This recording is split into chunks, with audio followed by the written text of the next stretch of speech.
It's time for MacBreak Weekly. Andy and Rene are here, and in the cold, hard light of the day, 1 week after the Apple announcement, we could take a look at the new iPhone, the new Apple Watch, and iOS 10 came out today with some problems, but we've got the fix. It's all coming up next on MacBreak Weekly. Netcasts you love. From people you trust. This is Twit. Bandwidth for MacBreak Weekly is provided by CacheFly at CACHEFLY.com. This is MacBreak Weekly, episode 524, recorded Tuesday, September 13th, 2016. The Snorlax is a lie. MacBreak Weekly is brought to you by Drobo, a family of safe, expandable, yet simple-to-use storage arrays. Drobos are designed to protect your important data forever. To learn more, visit drobostore.com and use the code TWIT100 to save $100 off select Drobos. And by Gazelle, the online marketplace for buying and selling used gadgets. Shop from a variety of certified pre-owned electronics or trade one in for cash. Give new life to a used device at Gazelle.com today. And by Rocket Mortgage from Quicken Loans. Rocket Mortgage brings the mortgage process into the 21st century with a fast, easy, and completely online process. Check out Rocket Mortgage today at quickenloans.com/MacBreak.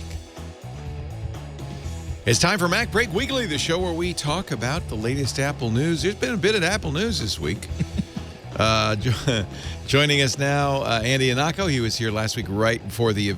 That's Rene Ritchie, but that's good. There he is, Andy Ihnatko. He was here for the keynote and the MacBreak Weekly after. So we have already obsessively discussed everything new from Apple. Yes, but now it's a week later, and now we actually know what we're talking about, kind of. That makes it more fun. Because we've talked to people who are engineers and who know what they're talking about. Engineers. You can't live with them, you can't live without. No, that's the wrong joke. Also joining us, Rene Ritchie, back from his jaunt to San Francisco. Did you have fun? I did, Leo. It was great. It was much cooler than it was here for once. Yeah. Yeah, it's usually pretty cool. San Francisco warms up in September and October, but it's usually pretty cool. So,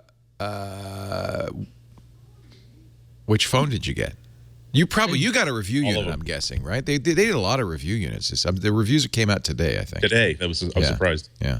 Yeah, I order both. Like, I always get the smaller one and the bigger one because I feel like I need to spend a year with both of them. And Jet Black, I presume, right? Jet Black for the 7 Plus and Matte Black for the 7. Good. The two new colors. You got to see those two. Yeah. Yeah, they're unboring. And also, I mean, the Jet Black looks amazing, but I think some people are going to be turned off by fingerprints and scuffs. And the Matte Black doesn't look quite as hot, but it is very impressive in person. Well, it looks stealth. Yeah. I wish they called it stealth black because I really like that surface. Yeah. Well, I may regret it. I got the Jet Black, but I won't get it till October. I presume that's when did you? It's like the 3GS, Leo. It's just the same kind of glossy back. Yeah, but that was plastic. Yeah, they figured out a way to make it glossy and aluminum anodized at the same time. But same effect. I may regret it. Whatever. Well, life is full of chances. You either put it in a case or you own it like Indiana Jones does his leatherware. Right. And then, Rene, when do you get yours?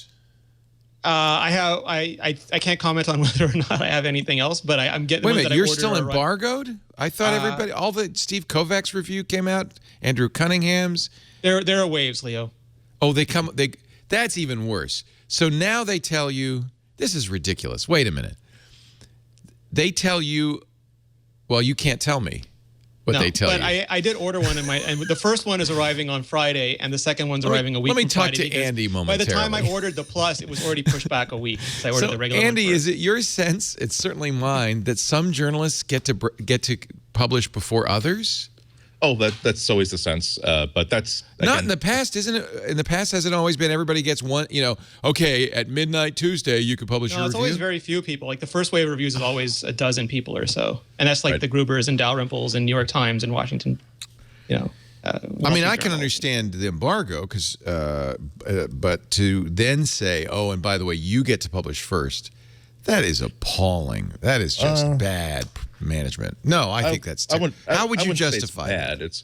Well, I would justify it that Apple is a privately owned company, that they don't have to loan or give hardware to anybody. Right.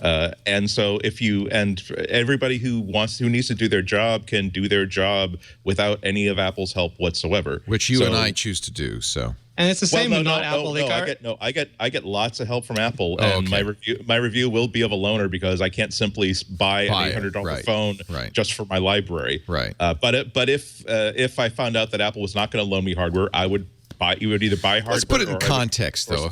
Elsewhere. I mean, okay, it's Apple. But what if another company played favorites among journalists? Well, I mean, they do. Like with the Android companies, too, it's like there's wave 1, there's wave 2. Sometimes you get it after release. Sometimes you get it before release. Sometimes you wait till someone else returns theirs, and then you get it. Don't they understand the strong impression that gives that certain journalists not only are favored, but are in Apple's pocket? No, that's only because Neil gets one. Apple picks one guy that hates him and gives it that says you too. Yeah. No, I mean, really, that way too much is made about that. I think there is a danger of an individual journalist feeling that, oh my God, I've been blessed with this device, and some, not just Apple, but some companies. When I've made a secret trip to New York to quietly go to a suite, and I've brought a really large empty backpack that's going to be full when I leave, and it will never be unzipped until I'm back in my hotel room. Oftentimes they will try to, now you know that even David Pogue isn't getting one of these, or do you know that only 6 people are getting these?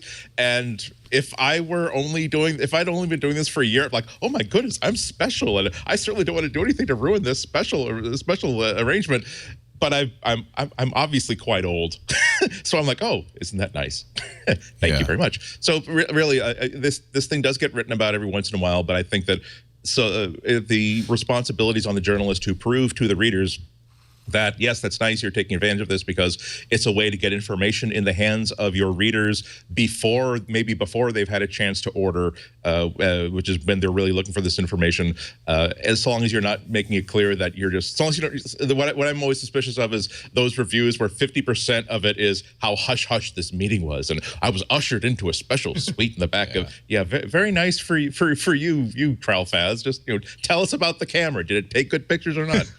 But that's why I order, because I never assume I'm going to get anything, and it's my job to do it regardless if I get any briefings, any review units at all. And for many years I didn't, and now I've usually gotten it at some point in the launch, but never in the first wave. And I still, like Andy said, I have to show up and do my job. Of course you do. It just gives the general public the impression that the tech press in general is in the bag to the companies they cover. And, they do a lot of biz pubs too. Like again, it's New York Times and Wall Street Journal and USA Today and Tech Radar and CTV. This is why I don't play that stupid game.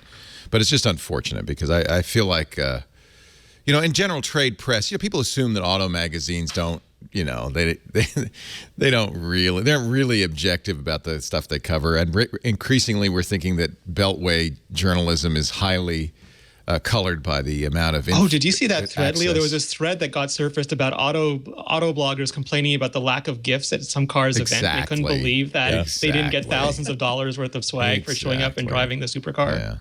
To start off with being flown first class to the Nürburgring in Germany. I have had like a company pay for one trip of mine ever, and it was to Chicago overnight, only because I was going to see if the world would end. And the world didn't end, but I decided it was for a Motorola launch, and I did disclose it. But I'm like, okay, I don't have to do that. I'm not going to do that again. And movie junkets, they're famous for just flying people everywhere to watch the preview. And it's one thing, actually, if an institution, I think, protects you a little bit. So if the Wall Street Journal gets a review phone, or the USA Today gets a review phone, even though that's going specifically to Joanna Stern or Ed Baig, I think the fact that the institution is the actual, reviewer probably protects you. The problem is that increasingly these people are individual bloggers. And Apple really loves individual bloggers. Or YouTubers now. Or YouTubers, precisely. And so the companies, this is real. And then you have a direct relationship without any buffer Well, and I think that's I think they have a direct relationship with almost everybody. I mean, they have a direct relationship with me, not with the Sun Times. They have a direct relationship with Joanna. If someone were to say to move from Mashable to Gizmodo, it's not as though this person is starting all over again. It's because she brings all one of the reasons. Well, and that's the strength of a journalist, right? Is their context. Right. Yeah. She's so attractive to Gizmodo, not only because of her immense talent, but also because she knows who to talk to. If phones start catching on fire, she knows who to talk to about to get the straight dope. But yeah, I mean, it is something people should be wary of. But that's the difference between having 5 or 10 years of experience and being somewhat new. The new people can be just as honest and just as strong, but they really do have to work, I think, 3 times as hard as someone like I do, because I can just point to, well, look, here is the past 15 years of reviews I've done with Apple. Show me that I've given, every time I've said anything positive, it has been backed up by data, and show me that I've never said anything negative. For goodness sake, the number of crap I'm getting, the amount of crap I'm getting for the past few months about being, oh, why is it you just hate Apple all the time? Like, no, I don't want to belabor it. I'm ecumenical. I'm just going to bend all the phones. It's good. I am the sun and the rain that shines and rains upon all companies equally. All right, we're going to move on. But I just wanted to mention it for 2 reasons. First of all, I didn't realize that some people were allowed to print their reviews before others. So that just shocked me. I mean, like, I can't speak to Apple specifically, but every company we deal with, they have a first round, and they ship their reviews before the second round review units even go out. Wow. Right. So well, that I understand, because you have staged. that comes from the yes, probably not true, but a reasonable assumption that we have a limited number of review units, and so we're going to send them to you first, then you for you. But if everybody has a phone, but you can print your review before you can print your review. Case. I don't think it's not that case. Oh, okay. No, Misunderstood then.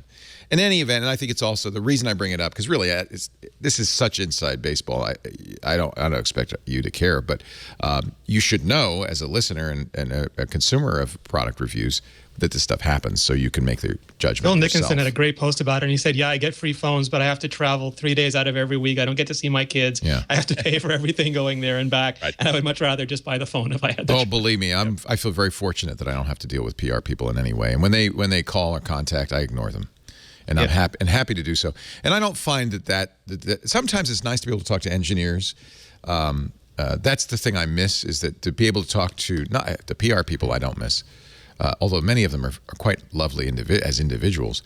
But I do miss sometimes having the access to the engineers and the designers and insight. Like John Pachkowski had great access to why the headphone jack was removed. The challenge, of course, is you understand that Apple is giving you this access, John, so that you will write a story basically explaining their position, justifying their position. And the story was better than the one they gave on stage. Yeah.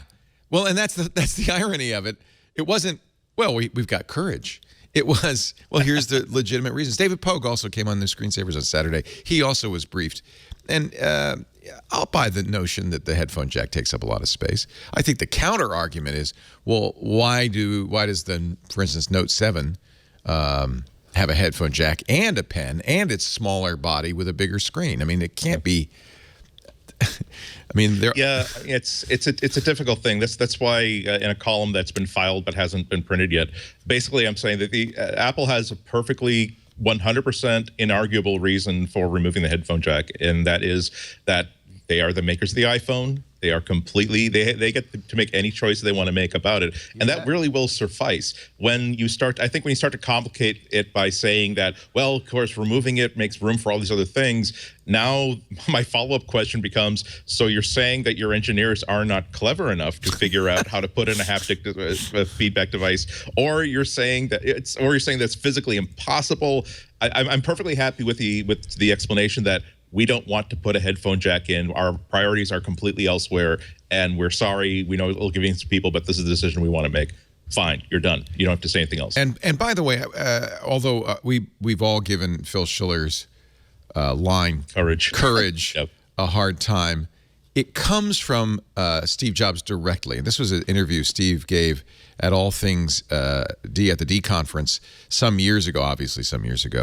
It's a great longer piece, which I recommend. I'm not going to play the whole thing, but it's about why Apple chooses to put some things in or not. And this is what he said about courage. We're trying to make great products for people.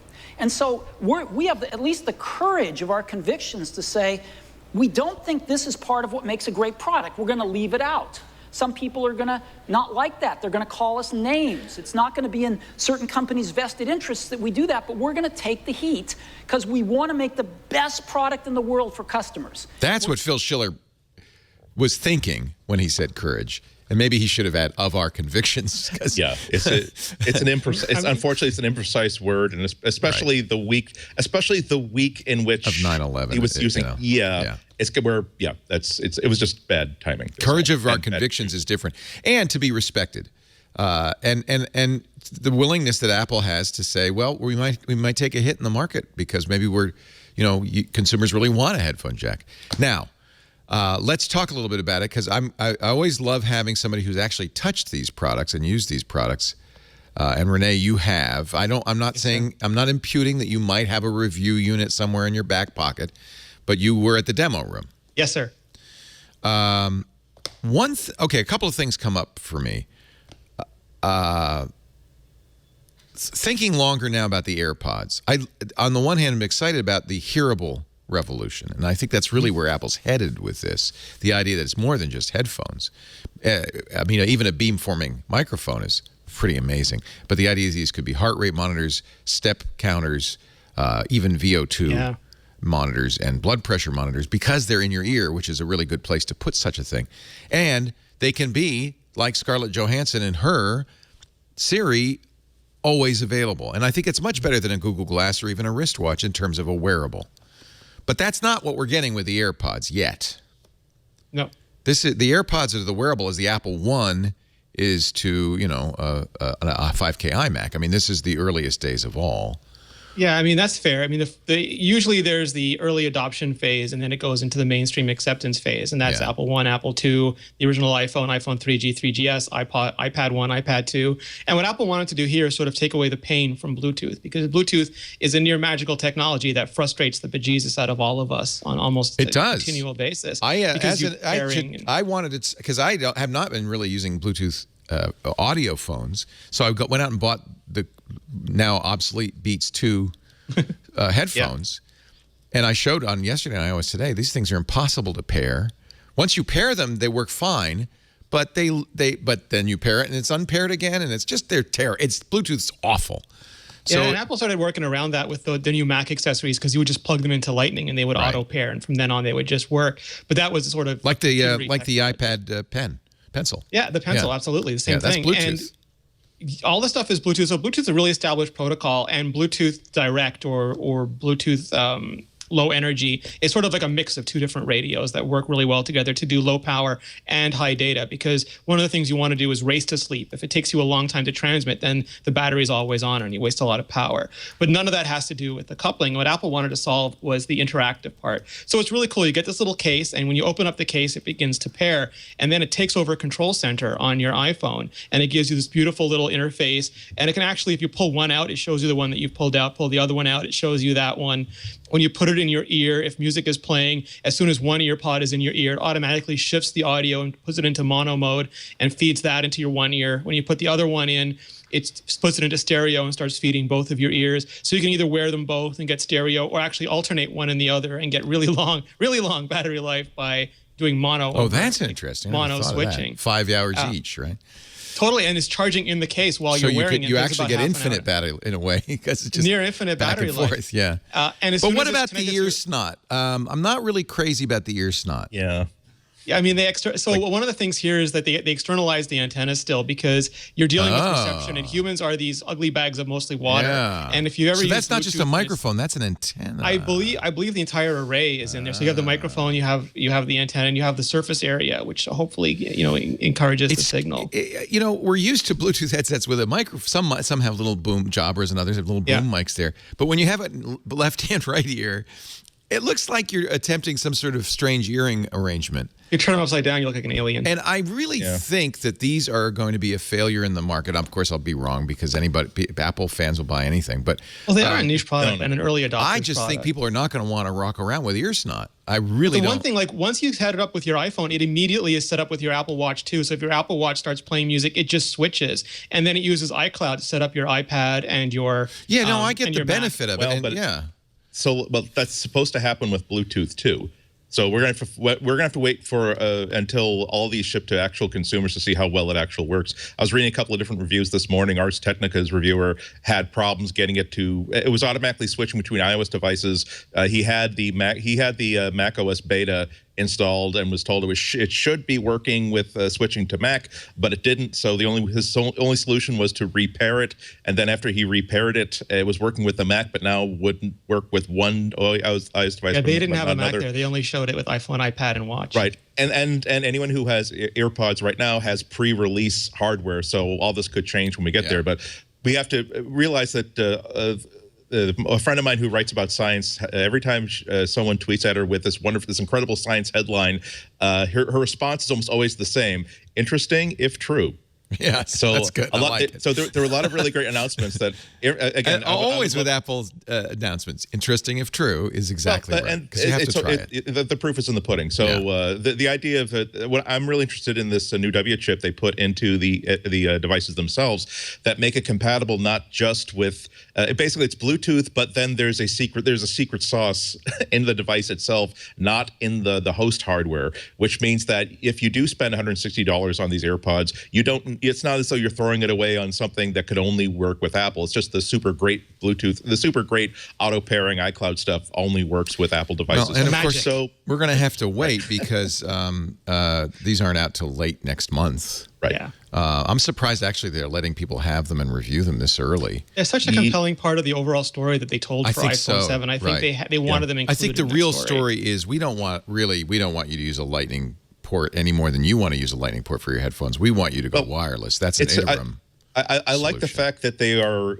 I didn't agree with some of how they decide to explain the lack of a headphone jack, but I like the indication here that they are humble. They realize that they do have to make that case, and getting these AirPods in the hands of people so that while early reviewers are talking about, well, of course on day 2 I left my dongle in the wrong bag, so I couldn't use my usual daily $250 awesome Sennheiser headphones. They could still in the same review say, but if we have these really wonderful wireless headphones, it was actually quite nice, and here's how this worked. Well, so that's my other problem with the AirPods. They're not saying you're an idiot for wanting wired headphones. That's my other problem with the AirPods is apparently it's exactly the same hardware as in the free earpods that come with the have been coming with the iPhone, which means they're not hi-fi. And Steve Kovac and others have said, these sound no better than your wired. I've read that there's an extra bass port that actually works quite well. Okay. So I don't know if that's a hole that's been drilled that they could drill in the wired headphones, but and the problem is a lot of people are reviewing them based on the momentary trial in the demo room. Like the people who say, and I ran around with them. Please, that is not a people like Rene, people like me. We're too smart to. We will say here's a picture of me in the demo room here wearing them. It's when your feeds start filling up with first hands-on review of new AirPods. No, it's not a review. You have a picture of yourself with 100 other people around you. No, Andy, I viewed it, and now I have looked at the picture ear to grab them out of your to get the next turn. What did they sound like, Rene? It is so loud in those demo rooms that it's hard to hear over the din. I did hear it changing. I did hear it go from mono to stereo. So I heard it all working. I don't know if anybody's ever listed Apple earphones as top of the line audiophile gear before anyway. But at 106, this is the first time Apple sold them for 160 Well, but that's the wireless technology. I mean, the AirPods themselves are like, it's like that, that West Wing line. The first one is like $1 billion. The second one is $1.50. Right. So there's all the wireless technology in it. And then as that W1 chip propagates, if it does propagate, we'll see them in Beats, we'll see them in Bose, and we'll be able to choose which piece of equipment we want, and we'll get the benefit of the easy pairing. And Apple's not going to support aptX, which is an updated Bluetooth tech spec, or are they for hi-fi? It's hard. I mean, they don't like talking about the soup that they use to make all these things. They just want you to see that it magically works. So my guess is if it provides significant advantage, they'll adopt it because they do make very heavy use of the Bluetooth. A number of Android phones already use aptX. I wouldn't be surprised if they support it in the future. Yeah. Also, they won't call it aptX. They'll call it Apple X or something. But if it's something that can support via an OS update or a firmware update, or better yet, if it's something they get for free with the Bluetooth chip that they're buying and putting in the phone, they're not going to turn it off just to be jerks. It's also worth pointing out that Apple has yet to confirm that they're going to license out the W1 chip to other manufacturers. Yeah, that's interesting, isn't it? So it's possible they may have the exclusive on that.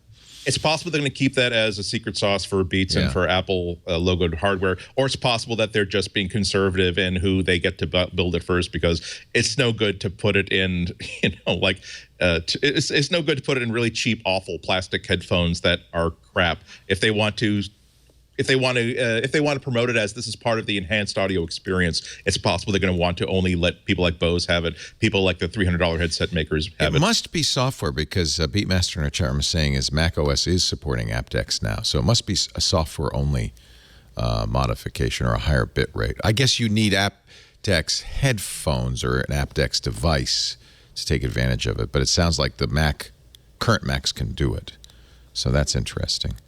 I would be a little less cynical if Apple hadn't, a couple of years ago spent $3 billion on a middling quality headphone company. This seems to be a very convenient way to make some of that money back. It was a music streaming service that happened to have some. Oh, yeah, right. And W1 headphones. Wow, they're just coming out now from Beats. Yeah. Interesting. I mean, it's a great way to test that stuff internally, because they, by virtue of that company, can now put these things in a wide variety of headsets they'd never manufacture on their own and test them. And it's super interesting to me that Apple's releasing one man's synergy is another man's profit. So totally. But I mean, like Apple hasn't made a radio or a pairing chip before. And you look at W1 and you look at A1 and A10 and M10, and suddenly the S2 chip, suddenly Apple's starting to get an alphabet full of silicon. And it makes you really wonder what's up next. The photo sensor, the screen, the modem in the phones. Right. It's a super interesting time. I mean, this year they switched to Intel for some of their modems, so they don't support CDMA carriers. I saw that was interesting. Yeah, is that the first time they've done that? So if you get a Apple phone, iPhone 7 from T-Mobile or AT&T GSM carriers, you will not have a CDMA radio in there. Yeah, it's a dirty little secret that Qualcomm charges exorbitantly. I've heard that it is double-digit percentage of retail for the licensing fee for CDMA, and that Verizon and Sprint in the U.S. are the only places that still use it, but they're in such a critical market, sort of keeps the entire industry behind, or forces compatibility with the entire industry. So I think everyone is hoping they move away from it, and this is a good way for Apple to save that licensing fee on a huge number of their phones.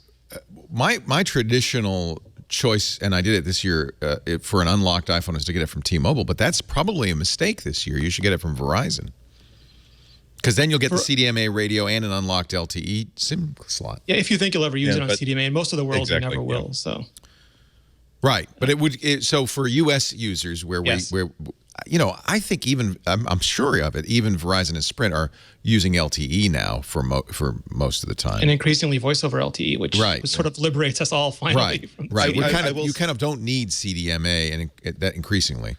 But I will say that if you do get a phone from Verizon, you will have both radios. You will have a SIM slot, which means if you travel with it, you will be able to use a local network. Right. So, and every time you switch phones, it's a good time to think about switching carriers, because it's still a cutthroat business. Verizon might give you an incredible deal that you cannot get if you simply renew whatever contract you have. And remember, if you still buy the phone through Verizon, it's not as though you can't take that phone with you after your contract is over and go take it someplace else. It's not as though the Verizon phone will be less valuable to the secondary resale market when you go through Gazelle or go through any other secondary seller afterwards. So just something to think about.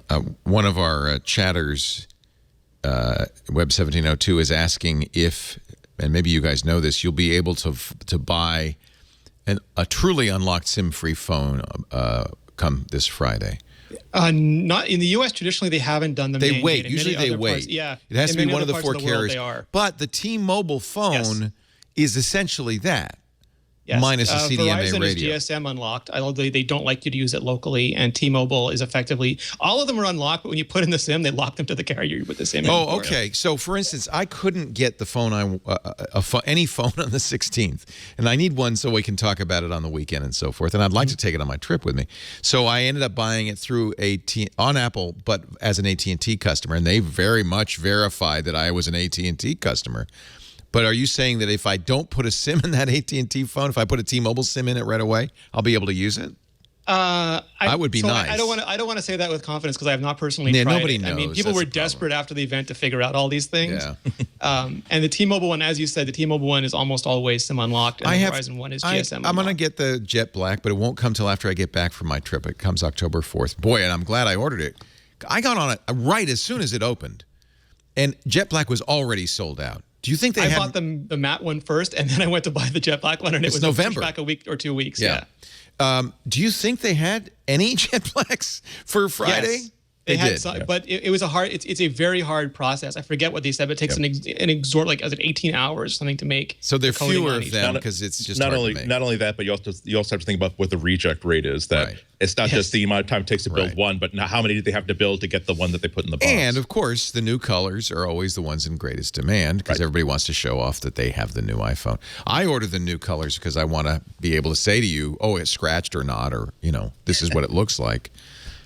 So anyway, I got a gold one, which is 2 years ago, new color. But at least I'll have the new camera and I'll be able to take it on the trip. So I'll get that on Friday. And then I was really hoping to get the new Apple Watch before I left, but it looks like... Which one, Leo? It's actually embarrassing to admit. I wanted the ceramic one, so I ordered the ceramic I one. ordered that, and then my boss took it from me. You got the Herb Tarlick model. So I ordered it, and then he said, Rene, you're so busy with this iPhone review. I could really do this review for you. And by the way, Is he getting his on Friday? Watches. Yes, because I ordered it at the crack of midnight. I should have started with the watch because I'm not getting that's what mine I until did. September 23rd, a week later. And So I'm, he of has course, 3 not other even ceramic here. watches, and he wants to measure it against. I've had ceramic traditional wristwatches before, and I've always liked it. I've always had black ones. White is a strange choice, although it's kind of so Johnny Ive, and it looks so great. Well, you know what I did? I ordered because it comes this $1,300 watch comes with a plastic band, white plastic band. So I went out and I ordered the cheapest edition ever, Leo. I know. So I ordered, and of course they came to tantalize me. I ordered. So tell me now you're the band guy. Yes, sir. So I have no experience with. I've been using the same band on my Apple Watch that came with it It's a handsome band. So I got I thought if it's going to be a white watch, I'm not going to wear a white band. So I got this is the navy. Yeah, that's a comfortable band. Rubbery leather band, Yeah, and leather then loop. I thought I wanted to get pink. I thought pink and white. Now there's a man who's confident in his The sexuality. black Milanese, too, Leo. See, what- is a what- very is it- hot Ooh, pair. black seem- Milanese. I'm not even trying to be funny here. Isn't it kind of weird that they should announce this the ceramic one, the white ceramic one, like in spring because it's such a spring and summer color. You can't wear a white watch after Labor Day, Andy. I know. It's hard to say that without sounding like I'm just making a stupid joke. I'm gonna look like an ass It wearing feels this like watch. I'm serious. Like I am serious though. That every time I see that, all I think of is Herb Tarlick with the white shoes and the white belt. He would have the white watch. I to thought this match. would look good too. Would Crockett wear the white I one? got the nylon black and gray nylon. Yeah, that's a nice band. That should look nice with white, right? That's a cool. And it band. breathes really well. A lot of dark contrasting colors will look great with That's it. what I thought. White on white with a fluoroelastomer band. For $1,300, they could have given you a nicer band. A couple of years ago, he's no longer with Apple, but a couple of years ago, they had a very British gentleman at the watch table sort of suggesting pairings. And he Oh, said, how with lovely. This casing, the pink would look smashing. It was just Smashing. the most elegant thing. I think that's when they were hardcore into the fashion stuff. I do find it kind of odd. It is in that category of things that my head is not really wired up to understand. To me, it's a white watch. If it were white metal, it would be a white watch. If it were white plastic, it would be a white watch. I haven't held one in my hand. I've seen really good pictures of it at this point. It's a white watch. It doesn't look special. Ceramic is a really neat material because it's light and harder than steel. And it has a unique look, and it looks brand new even as it ages. It doesn't age. It It's like, so I loved my black ceramic watch. I miss it because it felt the ceramic didn't die. The watch guts died. I should just wear the band with a hole. What do you think about the people? Maybe this was a small number who bought a $10,000 gold edition last time and have no upgrade path whatsoever. I asked someone about this. It was the funniest answer ever. And this was not from someone directly affiliated with Apple, but it was someone who was in that industry. And he's like, they bought a $20,000 dress that they only wore once. They spent $20,000 on a ticket to the United Arab Emirates. They got a hotel room that was 6 stars for 2 nights. And they bought 3 of those watches and put them on the legs of their dogs. They have not thought about those watches in 11 months, mostly. Yeah. That was always my problem with that product. It's even Pharrell wasn't wearing it when he got in the car for carpool karaoke. You haven't. We know he had one. Yeah, you never saw one on the wrist of an Apple executive. It's kind of embarrassing. Yeah, I'm sorry. The fact that it exists is kind of embarrassing, and not that they're not wearing them is embarrassing. Embarrassing. The story was that Johnny wanted to work with gold. This was the one Apple product that could maybe get away with it because he just loves material so much. That and he Johnny. thought there might be. Oh, that Johnny. Well, I mean, like you got 8 gold black pencil awards. You're allowed to experiment with some. Yeah. So I think ceramic. Even Woody Allen got to make interiors. This is what Johnny Ive's interiors. His Bergman movie. I'm very tempted to hit this thing with a hammer, but at least let me borrow it for a week before. It's the Navy hammer that cost $17,000. Yeah. I'm really just get Patrick Norton to come up with his sledgehammer and say, Patrick. I honestly think this is the finest watch smashing hammer that's ever been made. Is it a ceramic hammer? Johnny Ive has a short video to explain about how we made this hammer. Impact. Yeah. Force. Anyway, I wish Apple had done black ceramic instead of white ceramic, but I'm looking forward to seeing it. Yep. And I think it'll go very nicely with my jet black, my piano black iPhone. Jeez. So at the same time, I think part of the reason I'm so tetchy about Apple is because I spent like $3,000. Oh, it's so much. But now you look like the Imperial Army from Star Wars. I mean, the Stormtrooper and the Vader. Because I had to buy it not just for me, but for people here at work so that they can review. Because I buy review units. Instead of getting it from Apple. So they're all sporting new My iPhones. bill after the 2 phones and the watch made me almost cry. Oh. Well, the good news is I had a little stake from Samsung because I turned in the Note 7. So it was like a credit, 850 smackers. And I wasn't going to do it because I knew that mine was made in China, and I had fairly strong confidence that the ones made in China had the Chinese battery, not the Samsung affiliate-made battery that's been causing all the problems. But would you keep a Note 7? No. No.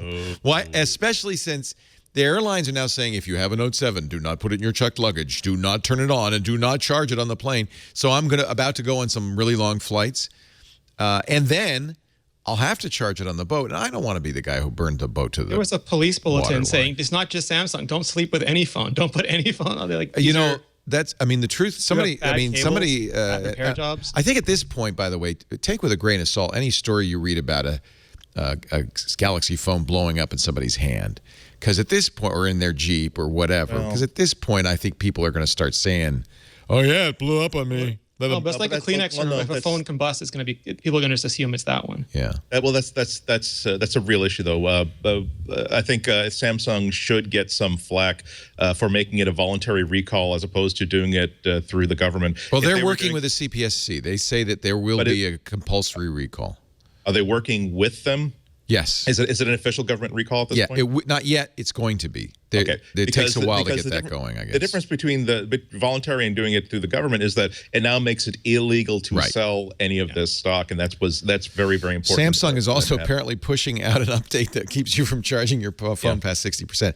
I really actually applaud the way Samsung's doing this. They're taking them all $2.5 million back. It's going to cost them more than $1 billion in loss. It's the timing couldn't be worse because it happened. It's a nightmare scenario for any manufacturer. Apple's new phone came out at a very similar cost. It hurts their reputation. And I agree, Andy, they could have even gone farther and gone straight to the CPSC. They probably should have. Nevertheless, I think they're giving people a $25 credit. They're doing as much as reasonably can be expected. Yeah, and a lot of the at least in the U.S., a lot of the sellers are even going beyond that. Yes, they're not just saying we will swap you with a new one. It's like, no, we will give you a full refund that you can apply to any phone we have, or we will actually refund your money. We will not charge you. No, that's exactly what I got. I got my every penny back, except for the $7.99 I paid for a plastic case. I think there was some concern about people who bought them secondhand, from people who bought a couple of them and then sold them on eBay or Craigslist or something. I think they've been pretty good, though. If you bring the phone in, they just, they want them off the market. It's very clear. Yeah, well, that's they don't want to have to pay for hotel rooms and apartment buildings. Because it's not conjectural. These things have been happening. Could not be worse timing. Could not be worse timing. Especially, it's actually going to be hard to now evaluate success, or it's going to be impact our interpretation of how well the iPhone 7 and 7 Plus sell, because now you're dealing with people who and the next time they do Apple says how many people are switched from Android, because now we have people, thousands, if not hundreds of thousands of people in America who have $800 and some odd in their hand that they thought that they had spent on their Samsung phone, that now they can apply to anything. And maybe this is going to be the thing that gets people to try the iPhone again if they switched a few years ago, or if they've always kind of wanted an iPhone and they've always been in the Samsung camp. Obviously, the idea of a battery spontaneously igniting is enough to make you think, well, I'm going to now look really hard at alternatives. And especially with the iPhone 7, they might very much like what they see. According to CNET, 50% of their readers are not going to get another Note 7. They're going to get an iPhone instead. I had a friend who, anytime there was anything wrong with a plane, he would immediately book a vacation because he knew everybody else would cancel. Yep. So these humans are either going to never buy a Samsung phone again, or at least not for a while, or they're going to immediately buy them because they figure now it's going to be the safest time ever to buy them. It's, sad because it really was a great phone, and they did a very good job, I think, of answering people's complaints about the previous version and making a. I was looking at this quote because the head of Samsung smartphone business, Ko Dong-jin, there was a press conference on Friday, and he was asked, like, how much is this going to cost the phone division? And the quote is, "It's a heartbreaking amount of money." Oh, I'm sure. It's not going to affect Samsung's bottom line, because the phone business is like less than 5% of their entire business. But yeah, this is a huge hit. Yeah. Let's take a break. There's so much more to talk about. We're just kind of scraping the surface. Like the new here. phones, Leo. We haven't talked about them yet. I know, and we're just dipping in here, but and I haven't even mentioned I can't wait to take my watch in the water and make it. I do have some breaking news for you, Leo. The Apple gave me a statement on some people are having some problems with OTA updates for iOS 10. It's pushing them into recovery mode. That's what I want to talk about. Okay, so we have a statement from them. So there's some issues going on. iOS 10 comes out today. And already lots of stories about major issues. When we come back, we will talk about that. Rene is in the know, so just hang on for a second. And maybe hold off. Should Rene, just before we go to the commercial, should they hold off? No, they said that the problem occurred in the first hour of release, so it's been fixed by now. So if you haven't tried yet, you're good to go. And I actually, because I was on the beta ring, as I'm sure both of you were, we've had the release iOS 10 for several days now, and it's worked fine. Same build number, so nothing to change. Yeah, it's fine.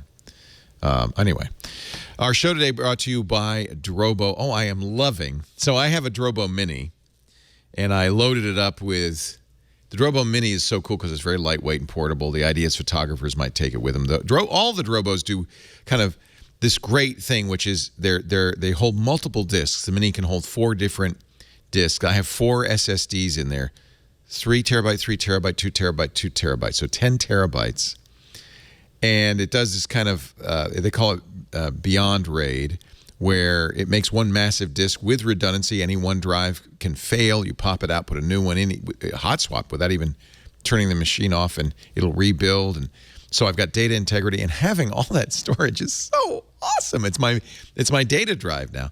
Let me talk in general about Drobo. It actually started, I didn't know this, when the founder lost his honeymoon photos due to a hard drive crash, and he had a RAID array. And he said, well, what good is RAID? It's supposed to fix this. So he created Beyond RAID, and the Drobos. And we've had Drobos since they started years ago. Some really great models out there. Beyond RAID does a lot of things differently from RAID. It has the same kind of, preserve your data redundancy, but the drives don't have to be heterogeneous forever, for instance. So you can just take whatever drives you've got lying around, and that's what I did, put them in, and unlike RAID, which will say, okay, the smallest drive, that's that's the biggest of any of these drives can be. You don't have to worry about data corruption and power outages. You can easily add capacity to live storage. If you have all of the front panels are so cool. They're magnetic, easily removed, and they have lights on them to tell you everything. Like if you're running out, which drive is getting low. You could pop that smallest drive or the drive that's getting full and just put another one in without turning anything off. It'll rebuild, and you've suddenly got more capacity. They have a battery-backed cache, so you're not going to get write failure or data corruption in a power outage. I really love, many of the Drobos now have the ability to put in a M.2 SSD card in there to cache writes, and even a 64 gig, a small, inexpensive one, speeds up small file reads and writes. It's so awesome. This thing is lightning fast. Drobo offers models with 4 to 12 drive bays, up to 64 terabytes of protected storage. Connects directly to a Mac, of course, or a PC. They have Thunderbolt. They have USB 3.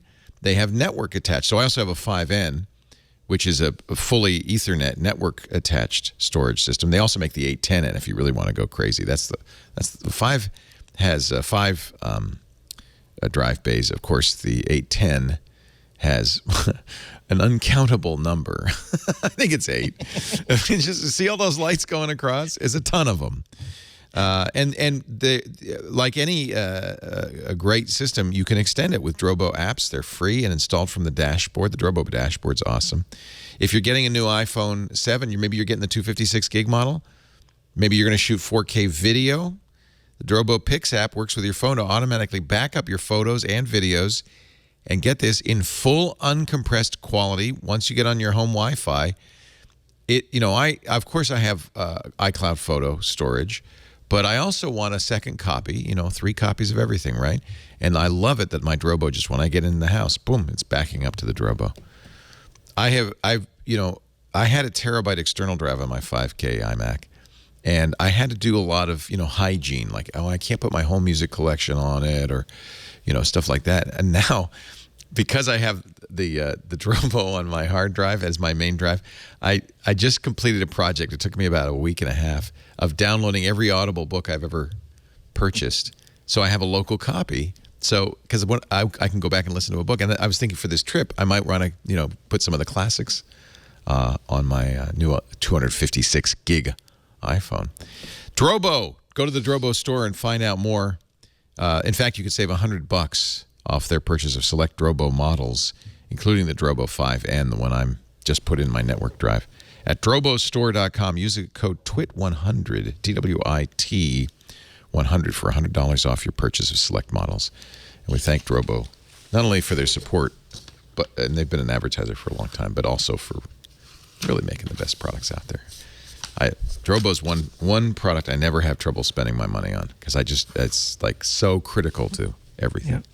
All right, so you have a statement from Apple on this. So first of all, what was happening, Rene, with iOS 10? So some people in there were doing the over-the-air update, and it's happened with previous updates too. When the phone rebooted, it went into restore mode, which gives you an indicator of plug your iPhone into iTunes. It can't finish the update process on its own. And that has been fixed. They said it happened to a small number of users, you said, in the first hour? Yeah, so people like us who rushed to download it immediately got hit by what looks like a server glitch or something similar to that. They basically got a bad version of the update. So if you got that, what should you do? Should you restore your iPhone from iTunes? Yeah, plug into iTunes and let it do the restore that way. So it'll contact a server that'll download it to your local machine through iTunes. Okay. Take everything off the device, update, put everything back on the device. Admittedly a pain, especially if you're not home and you don't have your iTunes handy. I usually recommend it for any X.0 updates anyway, especially if you do an encrypted backup. It just saves everything, and then it doesn't do an update in place, which means it's not moving so much stuff around. It literally takes everything off, updates, puts everything back on. Right. And to my mind at least, it gives you a more stable update. The only time I ever use iTunes is when I get a new iPhone and I want to back up the old iPhone via hardware instead of iCloud. It's and so restore fast. it. It's the best way to do it. Now, you make sure you click the encrypted box so you get all your passwords copied over. It's also a great opportunity to really go through every page of Springboard, look at every single app you've installed, and remove anything. Literally remove everything you have not used in the past 2 weeks. This is the only time that I think that closet clean out tip actually works. Where if you have not launched this in 2 weeks, just get rid of it. Does it spark joy? Because there's one difference now. Only just to finish up, only because if you haven't used it in 2 weeks, there's a good chance you will never use it again. Right. And if you want to use it again, it's just like one quick download away. So yeah. The only difference now, iTunes previously would restore apps as well, and now it often won't because Apple is using that new app thinning technology, where it actually gives you a version of the app specifically attuned to the device and processor that you're downloading it for. So nowadays you'll have to re-download the apps even if you do an iTunes restore. Oh, it's a little slower. Yeah. Okay. So the iTunes Restore will restore everything except the apps, and then it will go online and download the and it'll get version. the bytecode version that's matched to the A10 in this case instead of the A9. Yeah. Android has always done that, so it's not going to discombobulate me. But so people, and I had seen this behavior before. So people who say, "Oh, this is going to be a quick thing. I'll just restore and I'll be back to." No, you're going to also then have to re-download all your apps. Yeah, and your phone will, all the radios are going to be on. It's going to be re-indexing Spotlight. It's keep going it to be plugged migrating in. libraries. Your battery life is going to be trashed for a day, depending on your Wi-Fi connectivity, a day and a half. And it's not, there might be battery life problems, but you will have no way of knowing for the first 2 days. The CPU will be very warm, so keep your cats off of it. But yeah, so don't judge. Seriously, don't judge new iOS updates until you've been using for about a week, maybe even 2 weeks. That's the only time when it really is like dropping a stone into still tranquil water. There's turbulence, and then it will settle down, and then finally give you back to the Zen experience that you've always known and loved. It's not just iOS 10. tvOS got updated today, and probably the most interesting one, WatchOS. That's the one where you're going to notice the biggest difference. That's transformative. That is the release that you wish you would have since day one. I went back at all the complaints that I made about Apple Watch in my first review, like in August of last year. And it's not as though they've all been solved, but they've all been addressed. It has something closer, and I mean that the Apple Watch now has something closer to a point of view that it was totally missing. It was trying to be every device it could possibly be to everyone. Now even the advertising for the Apple Watch says, this is your fitness pal. This is your online fitness enhanced to get out there and get your goals done sort of thing. And also look at the wonderful apps that we had that'll help you be more productive and not have to take your phone out of your pocket so much. But really, fitness, active. Yeah. Yeah, and I think that's a key. When the Apple Watch was first created, I think that, again, it was so early in the market, earlier than Apple usually enters, but also had a lot of different owners, and each of those owners had a different opinion on what it should be. And now it's mostly under one owner, and it's mostly got one purpose. And that could be a factor of GPS being the big whiz-bang new feature. So Apple's got everything lined up behind that. And maybe next time there'll be a different whiz-bang feature, and they'll have a very clear message around that. But I think the age of 6 different jobs for the thing on your wrist to do is over. And rightfully so. It was just too much for a very limited user interface to handle. You didn't know there was no minimal, delightful product. Like with the iPhone, everyone just got it and showed pinch to zoom, and then everybody else wanted it. With the Apple Watch, it was unclear. What do I show? And that doesn't make infectious joy, and maybe people want to run out and get more of the product. Yeah. It's also one of the clumsiest version 1.0s I can remember, maybe even the clumsiest version 1.0 of any Apple product, because you can see every argument inside Cupertino that was left unsettled.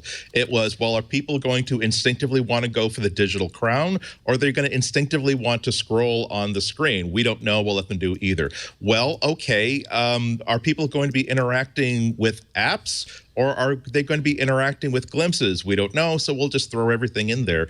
The amount of taps and the amount of interaction I had to do with the Apple Watch just to do the most basic, simple things that I've been doing on Android Wear, on my Pebble Watch, on pretty much every other watch. It was astounding. I had that. It was worse because I had to go through that first week of thinking, I must be an idiot if I'm not figuring this out. Boy, I can't believe that I've been using it for a week, and I haven't figured out how I'm supposed to use this. And it took me 2 or 3 weeks to accept that, no, this really is how. There really is nothing to figure out. It's just not well put together. But I broke my no betas on your primary device rule for Apple Watch, and just running the beta the first time. There you go. That was it. That was like being in the secret room in Cupertino 2 months before the launch, being shown we've got 5 different ideas on this table. Which one should we ship, Chairman Ihnatko? And I would have pointed directly to Watch 3.0, saying that's the one. Yeah. Anything else to say about the watch before we? Only that I think that on top of the GPS being a good idea, it's just I love the fact that they retained Series 1, where they're officially calling it the Series 1 watch, and that you can buy it for something akin to what you would get for a good Android Wear watch. I think that was important because it really has to compete. Now that they're aggressively saying we're not trying to get Hollywood tastemakers to give us $16,000 for the gold watch that they're going to wear once, we are now trying to get this watch on as many wrists as possible. I think that's good. That was an important thing to happen. It's only about $100, but I think it was a really important $100.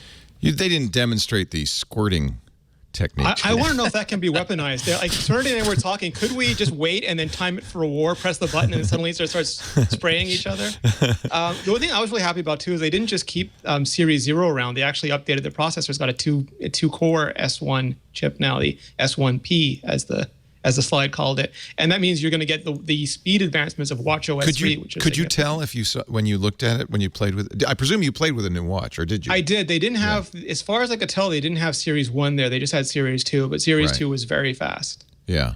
So you felt it. You noticed it. Yeah. Well, I mean, like when people were asking me about the iPhone 7 versus the iPhone 6S, it's like watching a Lamborghini and a Veyron just scream past you, because there's no apps that really peg those. I mean, there is a huge, the 60% speed improvement from the iPhone 6 to the 7. But it's not like Veyron goes faster than Lamborghini. Right. I always tell people, well, do you feel like your phone is slow? And they go, well, no. So what do you care? It's to enable tasks like Adobe, like to get really good Adobe applications, and to let them do things in an unfettered way. And a lot of times it's not just speed, it's how fast the processor can go without exceeding thermal limits and getting down ramped, because you want sustained performance. And what they're doing with this chip that's really interesting is they could just keep speed bumping it, but eventually you start leaving things behind. It's why the big little design was created. It's like if you take giant bites of a cookie, sometimes those bites aren't very efficient because there's only tiny little bits of a cookie left. And so now they have this quad-core design that's never quad-core. It never engages more than 2 cores at once. But 2 of those cores are super efficient and do things in such an efficient way you get extended battery life out of it. And the other ones are just mega powerful, and they just chew through things as fast as possible. Right. And the chip, the fusion part of the chip, decides which ones to deploy, almost like a Grand Central dispatch on a case-by-case basis. Yeah, that's it. That's right on the money. I think that's why it's kind of dumb in this day and age to look at here's how many cores are inside the CPU. Here's the speed of the CPU. It really is tailoring the CPU to the job, and how do you manage those cores, and having fast, high power, slow, low power CPUs is part of the reason why you're getting those 2 extra hours of battery life. And to circle back on what we were discussing earlier, you also see, I think Apple is also using the explanation that, we're able to get, because we removed the headphone jack, that's part of why we're able to get a bigger battery in there and more battery life. Okay, until iFixit tears this thing down and tells us what the capacity of that battery is. I really do think that from what I know about the design of the CPU and how it works on other phones, I'd be shocked if most of that performance enhancement does not come from just simply having 2-tiered sets of cores. So that's the thing about the Fusion that's unique, and it's not merely a brand name. It's they've done something more than the traditional ARM. Are there quad-core ARM chips for other hardware? Okay. And I think they've got more than that. Cores, It's mostly, like Rene said, it's mostly the limitation of mobile ARM processors is mostly about getting rid of all that heat, because by the time you can scale it up to whatever you want, but there comes a point at which you absolutely start to have to need a fan. And that's not a let's not have a fan on our phone. That was a sort of a comical point of some of the phones that Microsoft released last year. Lovely phones, but when you have a water-cooled CPU, you start to ask, how much do I really need to run Windows 10 apps in desktop mode hosted by my phone? Although the world seems to be piling on at this point, Farhad Manjoo in the New York Times What's really missing from the new iPhone? Cutting-edge design. He's got a graphic of a guy yawning. I mean, first it was my Porsche 911. It fits in the same garage as last year. And then it was my Rolex Submariner. It fits my wrist the same way. I don't know what I'm going to do anymore, Leo. This life's not worth it. I think I understand what Farhad's saying. And I've certainly made the joke that it seems like Johnny Ive's been on sabbatical for a couple of years. I mean, I love Farhad, but a couple of years ago, he did iPhone is the worst phone ever made. And 2 years later, iPhone is the best phone ever made. So I'm waiting for the 2 weeks before I pass any judgment on his reviews. I haven't read the article, but I've been hearing lots of. I can't. On the one hand, my position has always been the same, that most people, that physical design of a phone, no matter what it is something they appreciate for the amount of time it takes for Amazon to deliver their new phone case, because they will put it in that that wonderful purple glitter gel rubber case that makes it their own, and then they don't care about it. So that's not a big thing to criticize Apple about. That said, I can't pretend that, hey, let's write 800 words about how the 2016 rounded rectangle is different from the 2015 rounded rectangle. And yet, Apple's design. I mean, you can point to a few areas where Apple's design has left a little to be desired. The iPhone case with the bump battery. I think the ear snot is going to actually hurt. I think that's going to hurt the AirPods, because the technology is interesting, but I think people are very aware of what they look like. That's why Google Glass didn't take off. You look like a jerk. No, that's not the same thing at all. It's like, will somebody not buy this phone because they wanted to have a Pininfarina like red stripe along the side of it? That's the other side of this. There's not much you can do to this fondle slab. It is illusory, though. The iPhone 6S was to the atom a complete rebuild. Like, they used different aluminum, they used different glass, they used different. That phone atomically was completely different. It just happened to be poured into the same mold. Right. And for that, they got a lot of heat. And now this year, again, like the jet black one, that's a completely new process. There's industrial design stuff being done with these phones that nobody on Earth is doing. But it's a round rect. Like, if you made it a triangle, it'd be exciting. But I think we've gotten to the point where these phones are pretty much like, I look at all of my phones, my Samsung phones that we have on Android Central, they're not that different every year. The HTCs that I love, they're not that different every year. I think we've come to an ideal form for phones. Watch, because next year, if Apple makes a 10th anniversary iPhone that's dramatically different, people are going to say, "Oh, they're change for change's sake," or it won't be. I mean, it'll be a round rectangle with more glass on the front, like the Galaxy Note is. You have to write something. You got those 800 words to fill. You got to write something. Well, there are people who aren't serious about their business, and I feel as though to really complain about the fact that, like, this phone, the case is made out of plastic instead of something that there's a special video to explain the formulation of the special metal that went into it. If you're fascinated by that, if you run a design blog, great. But if you really think that the failure of this phone is due to the fact that the case is made out of plastic and not because it doesn't have as much operable RAM, system RAM as another phone, that's not a review that I'm interested in talking about. Similarly, if someone wants to be fascinated by, again, what is to me is I write the line, it's an aluminum phone, I move on to the next line.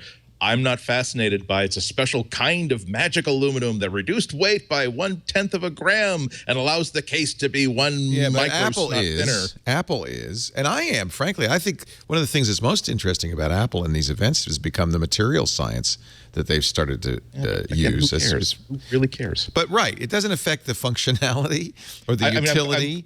I'm glad that there are people that I'm not being sarcastic here. I'm glad that there are people that are such typography wonks that they can really get into. Here's why the new serifs in the San Francisco font are an important shift from the serifs in the previous system font. Exactly. But I can say, okay, does it look pretty? Yes. Is it readable? Yes. Okay, I'm moving on. That's not something that most people are going to pay attention to. And again, they want to know, how fast will it take for an app to launch?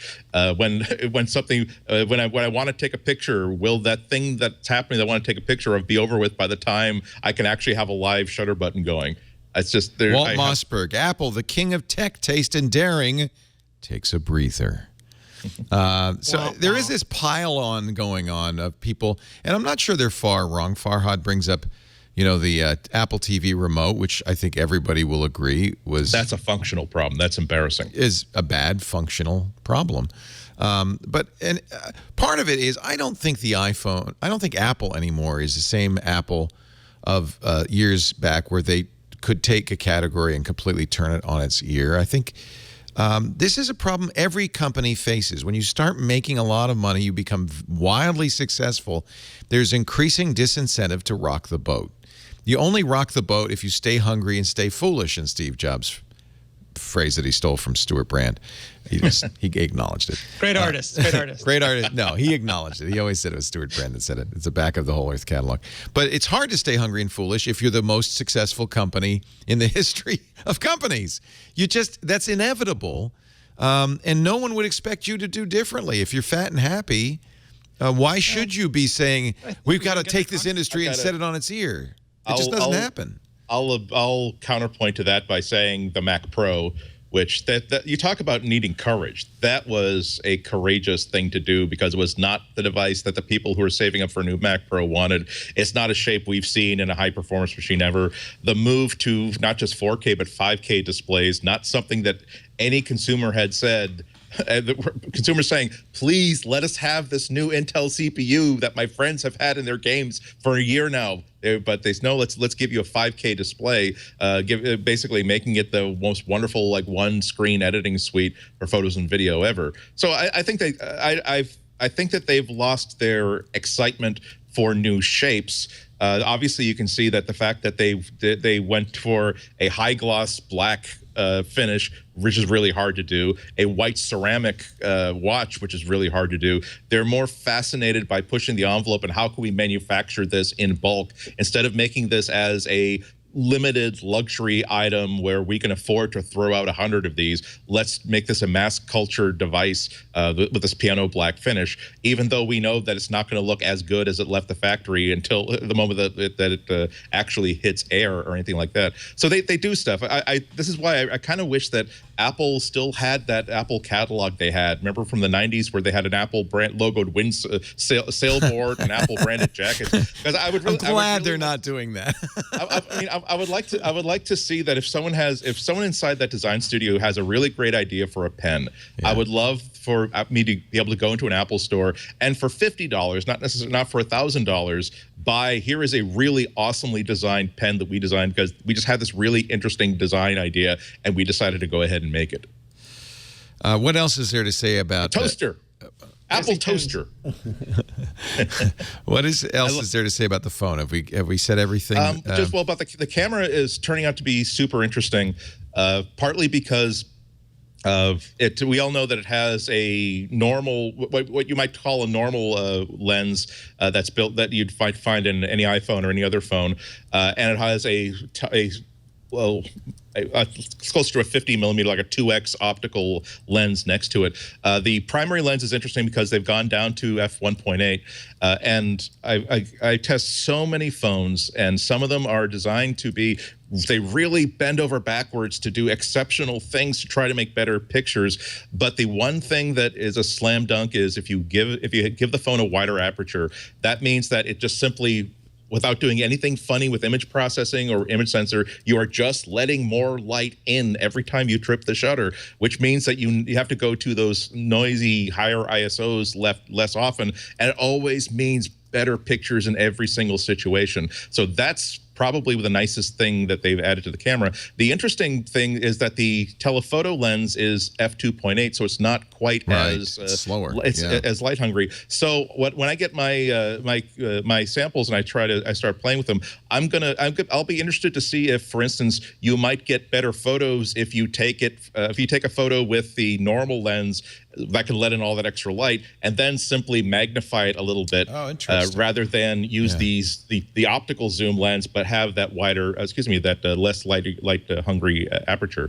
And obviously no one has been able to try the portrait mode yet because that hasn't shipped. But that's another thing we're going to be interested in looking at. Yeah, as we mentioned, the effective length of these two lenses is 28 millimeter for the wide, which is pretty traditional. Almost all smartphones are around 28 millimeter effective. And then the quote telephoto isn't really telephoto. It's 56 millimeters. It's double 2x, that. right. So it's really more of a normal lens. But if you've been using 28, it will be twice as, it'll be zoomed in twice. And in bright sunlight, there's nothing but upside. So it's f2.8. It's not super slow. It's just not as fast. Yeah, it's not slow. I mean, by contrast, Motorola got a lot of press last week at the big Consumer Electronics Show in Berlin because they teamed up with Hasselblad to design a camera back for the new Moto Z phone. That's one that has a clip-on back. So, oh my God, it's Hasselblad. Oh my God, it has its own image sensor. Oh my God, it has a flash and has an actual zoom lens. This must be awesome. But the stock lens on the iPhone is f1.8. The 2x lens is f2.8. The most light-sensitive aperture on this $250 Hasselblad accessory is f3.5 or something. Oh, that's terrible. And my understanding is it's Hasselblad in name only. Right, exactly. Well, Hasselblad's done this before. Remember, Sony made the similar things, and Hasselblad has been selling Hasselblads with Sony sensors that are essentially Sony A7 cameras, or RX cameras. I can't remember. I think it's the RX. That was their Moon cameras. Yeah. So Hasselblad is like many brands, been a little diluted. That's unfortunate. Yeah. But yeah, so that just serves the point that the fact that the basic upshot is that the Moto Z's normal camera in most situations takes a better picture than it does with this $250 optical lens zoom. Isn't that funny? That's really sad if that's the hysterically case. funny. I did play with an LG G5 that had a very similar dual lens feature to the Apple iPhone. It had, in fact, it even had a button that said, which lens do you want to use, just like the new iPhone does. And it did some interpolation between the two. So you had, and I'm curious what the iPhone will look like when you go from the 28 to the 56.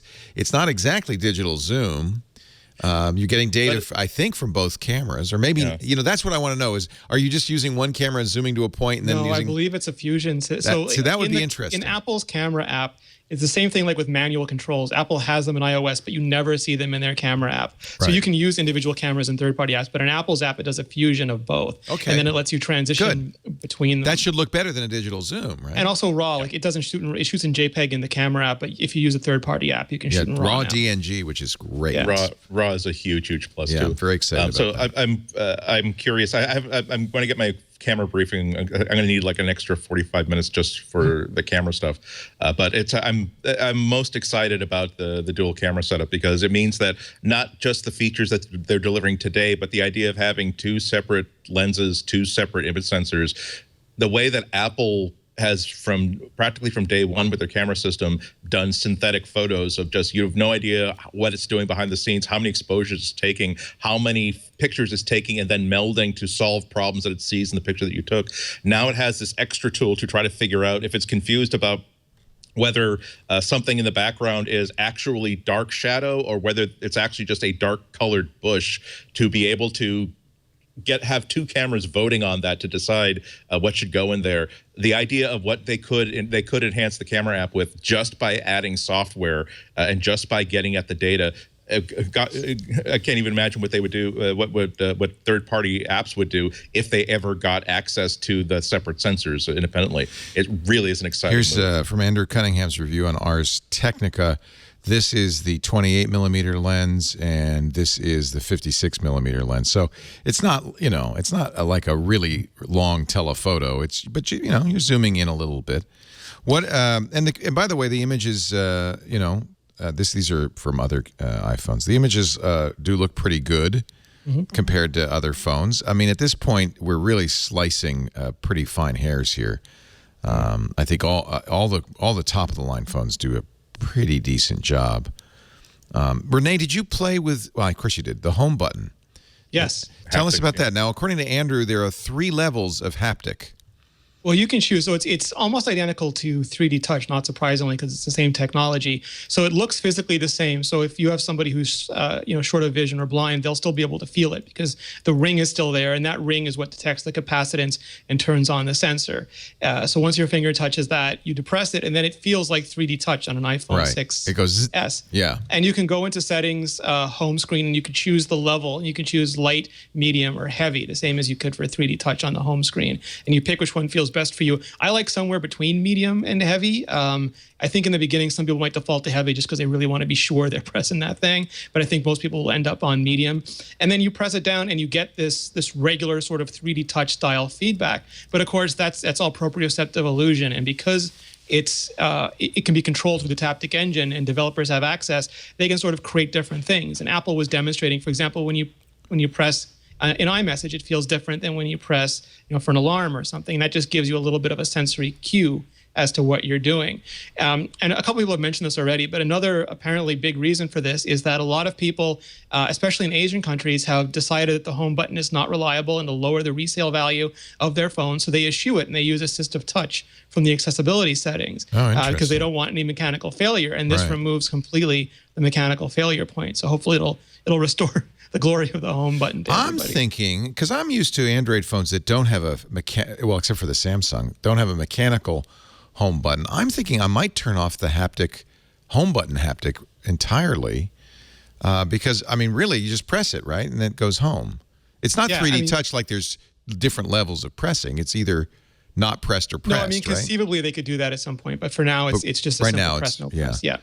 Also, it's an important accessibility feature. Absolutely. I agree. I'm just saying for me. Yeah. I'm glad that they actually have a physical ring that you can actually locate by touch, because I can't imagine how screwed up the phone would be. Well, and on Nexus phones, which are just on-screen images, it is sometimes hard to find the button and know you're on the right button. So I like the idea. I think this is the best of both worlds, except for the large bezel it requires. Stay tuned. Yeah, exactly. I think that when we have this conversation this time next year, we will be pointing at a lot of stuff that a lot of people didn't like this year that they had to put up with so that they would stop complaining by September of 2017. I think you said that. I think it's the most credible story for the headphone jack is they wanted to remove it now so it doesn't become the story next year. And they could focus on other things. I mean, it's either that or at some point in history, a headphone jack killed Johnny Ive's parents, and he spent the remainder of his adult life training and getting to where he is so that one day he could have his revenge. Did you like the haptic feedback? It wasn't the same as actually a physical push button, right? So they've changed the whole haptic system. The haptic engine is much better. And when you play games now, for example, they had a combat game, you'd press it on a machine gun and you'd feel it go da-da-da-da-da-da-da. Oh, that's nice. Press it I on like a shotgun that. and it would go dum, dum, dum, dum. And it was really discernibly different. So it takes most people, I was talking to Apple about this, it takes most people a day to get used to it. It took me about 5 minutes because I use 3D touch all the time and it just felt like 3D touch to me. And some people at the event hated it and still hate it. And other people didn't think twice about it. So it's going to be a personal thing. But I think for most people, again, after a couple of months, my biggest problem is that once again, I go back to using the iPad and I feel like an animal because I push on it and it doesn't work the way my iPhone works. And it was the same thing when I put the Touch ID on it. And now, once again, I'm pressing it and I have to actually remember to physically press a mechanical button. Right. It's hard. The brain changes quickly and it's hard to go back. This is another one of those releases where I wouldn't trust positive or negative reviews for a few weeks. Because we just have to see how we like it. When you take a physical clicky button away and you replace with haptics, it really does take a while for your brain to reprogram itself to stop saying this is wrong, this is wrong, this is wrong, this is wrong, and simply accept that, oh no, this is just a little different. It's perfectly okay. Yeah.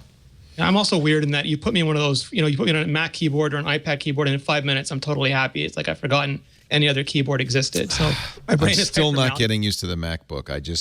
I still make mistakes on the MacBook. I thought it was, this is a requirement of being that thin, but now I have the HP Spectre, which is actually slightly thinner, but it's roughly the same. And it has a much better travel keyboard, and I don't have the same problems with that keyboard. And so it's kind of highlighted for me after a year now of using the MacBook that I'm still not happy with that keyboard. I never really did get used to it. I think I wrote about this a while ago, but I didn't put it this way. I wonder if I want to do freeze frame at the latest Johnny Ive video, because I kind of have this worry that he's like Dr. No. He's had his hands replaced by these robot hands that can't actually feel anything, because it seems like if the times where Apple absolutely consistently drops the ball is anything that the user anything that's not the iPhone that the user actually has to touch or hold. Their mouses stink. Their keyboards are just mezza to bad. The pencil is nice, but they forgot. Well, how do you put it in a pocket without mashing the key? The Apple remote is an embarrassment. It's weird that when you put your hands on something, that's the one place where Apple is the most ordinary company in the world, the most ordinary and fallible company in the world. It's true of any company. There's always blind spots, and Apple's always had blind spots. I always thought Steve had a blind spot on audio. Not because he didn't love great music, because he did, but the beeps and the boops that Macintosh had since day one never got better really much, and they've always, the Sosumi has always been annoying and terrible, and I just thought, well, I think Steve just doesn't care about that. And ever since they dropped that majestic Apple II CI chime, I like the bong. They've never been the same. Never been the same. By the way, I was corrected yesterday because I've been saying haptic. Somebody said, Leon, it's Taptic. The engine is Taptic. The feedback is haptic. It's just because Apple branded what they call the chip. It's a brand. It's all Photoshop haptic. is a registered trademark of Adobe. It should not be used interchangeably with photo editing. I was very dismissive yesterday and apologize for being a little snotty. But I just wanted to make sure I wasn't completely off base. It's not Velcro, it's hook and loop fabric. Yes, haptic is haptic. Okay. Just checking. Thank you. You know what? It's funny. These shows, and it's true also of Windows Weekly and Security Now and stuff, I defer judgment on a lot of stuff until I know I'm going to hear from Andy and Rene. Like, all right, well, I want to hear what Andy and Rene have to say, and then I'll parrot what you say. We get in trouble. No, because you guys are really knowledgeable, and I will parrot what you say for the rest of the week. So thank you. Let's take a break. Come back with more. Andy Ihnatko from the Chicago Sun-Times, Rene Ritchie from imore.com. And I bet you iMore, you've got just article after article about all of this stuff. So Serenity ran a lot of the coverage, and we have actual team this year, 4 or 5 people. How many people were there? Because your live blog was buzzing, man. We had Serenity and I were there. Daniel Bader, one of our colleagues, was there for Canadian coverage. And then we had 3 or 4 people on the ground with us. It was like, a lot of times live blogs are like, and then he got up on stage, and then it was like you guys were having a conversation. I was like watching the chat room. It was awesome. It was really well done. I appreciate it. imore, imore.com. All sorts of stuff getting you ready for iOS 10, how to install it. I have found a number of apps that don't work well with iOS 10, including my hearing aid app, which I love, and I called them, and they said, yeah, we take a few days after iOS 10 comes, or a new iOS version comes out to test it, and then we have to update our application. Because they do stuff, they kind of do low-end driver stuff with the hearing aids, for instance. And this is why I'm kind of thinking where the AirPods could go. I can listen to a book or have a phone conversation on my iPhone, and the hearing aids do the audio. And so it's wonderful. You can walk down the street and nobody knows you're not listening to them. You're listening to a book. It's very nice, except it doesn't work with iOS 10 It also worked during presidential debates, so you can sound as though you're It's very much like that. I never have to memorize lines anymore. Everything I say on the show, I can be fed. Karsten's constantly feeding me. Machine learning and artificial intelligence powering Leo Laporte. People used to think that the constant question on Tech TV was, so Leo doesn't actually know anything. They're just telling him what to say in his ear, right?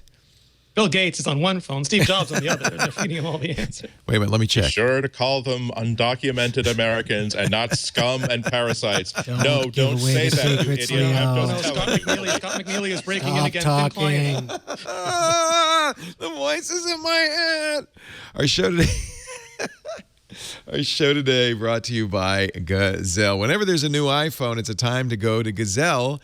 See what your old phone is worth. Go as soon as you can because, of course, your old phone is getting less valuable all the time. But the great thing is there's somebody at Gazelle who will take that phone off your hands. You can go get a quote at gazelle.com. It's good for 30 days, which is fantastic. It means there's no rush. You can, even if you're not sure you're going to get your iPhone or you're not getting it till November, as I know many people, you still have time. You can go there right now, get your quote for your existing iPhone. And that's guaranteed for 30 days. That'll give you plenty of time to get the new phone, transfer the data over, make sure everything's working. I am a fan. And now one of the best things about Gazelle, oh, by the way, I should mention, don't just do your phone. They take a lot of different stuffs, tablets and computers and screens, even old iPods they've got lying around. They're one of the few places where you can take a broken iPhone or iPad and sell it and get good money for it. But as long as you're going to sell one thing to them, just go through those drawers, get all this stuff out there. You're just leaving money on the table. Throw it in the box. They pay postage on anything worth more than $1, and they'll turn it around fast. They wipe your data if you can't or forget to. Like a broken iPad, you might not be able to wipe the data. Don't worry, they'll take care of that. And then they'll send you a check. If you're in a hurry, you can get a PayPal credit. If you're a big Amazon user, as I am, I always get the Amazon gift card because that they bump up by 5%. So it's like a little free money there. Shipping is free. Payment is fast. It's a great way to sell your device. Now, they also sell themselves, and this is kind of cool. And it's a good time to do it is right now when there's a new iPhone. If you want to save money, you can get last year's iPhone at a really good deal from Gazelle. And by the way, they give you a kind of a range of quality. You can get it like brand new, but if you want to save more money, you can get slightly used. And that never means like a big scratch on the screen or anything. It just means, just lovingly used like your old phone would look if you'd taken really good care of it, kept it in a case and all that. They fully inspect anything they sell, of course. They have a great 30-point inspection process that finds everything, including scratches and things like that. They also will back it with a 30-day return policy, so you never are on the hook for it. And it's sold without carrier contract, but of course all the phones they sell work with all the big carriers, AT&T, Verizon, T-Mobile, and Sprint. You can get financing right there at checkout from Affirm, easy payments. You can also get 12-month warranty for cell phones and iPads. That's from Assurance Solutions. You do that at checkout as well, and they cover more than just failures. They cover water damage, cracked screens, hardware defects, and more. Gazelle, Gazelle.com. To buy, to sell, you got to use Gazelle. Gazelle.com. We thank them for their support of MacBreak Weekly. Andy Ihnatko. Should I get 256 gigs or 128 gigs? Or 64 gigs? I'd say max it out. Really? Because yeah. Once you max it out, you have the freedom to just shoot 4K video all the time. and I'm serious. Once you get home and you realize that actually I can reframe this as a 2-shot or as a portrait, even though I was actually quite far back, that's you will forget about however long you had to wait or however much you spent for 256 gigs. Yeah. All right, you convinced me. Get the biggest. That's nice. 256. That's a ton. Yes. You will think so. You will think so for 3 weeks and 4 days. Yes. What is? I thought 128 gigs on my iPad Pro was, oh my goodness, what a. Now I'm like, okay, what can I delete now to save this text? It's a 4 meg hard drive, biggest in the world. We had to take away the side of the building to get it through, but we think it's going to be worth it. Where do we stand? Is there anybody who does a website these days on lead time now? How long are we in November on every model? I think we're Mac pretty Rumors close. used to be good at keeping track of that. But and this is the question I think some people are asking: what if I just go to the store on Friday? They'll have stock. Yeah, and that's your best course of action if you want it now. Will they have the jet black?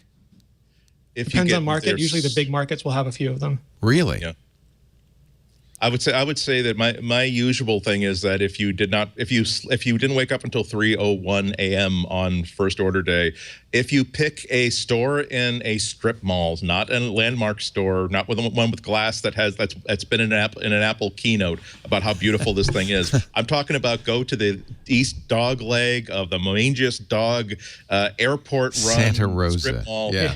I'm not judging, but there will still be a few people lined up, but they will also get their allotment of devices. Do I need to go? People are already lining up. Oh my God. But that's in Manhattan, where they're going to get mainstream media coverage, right?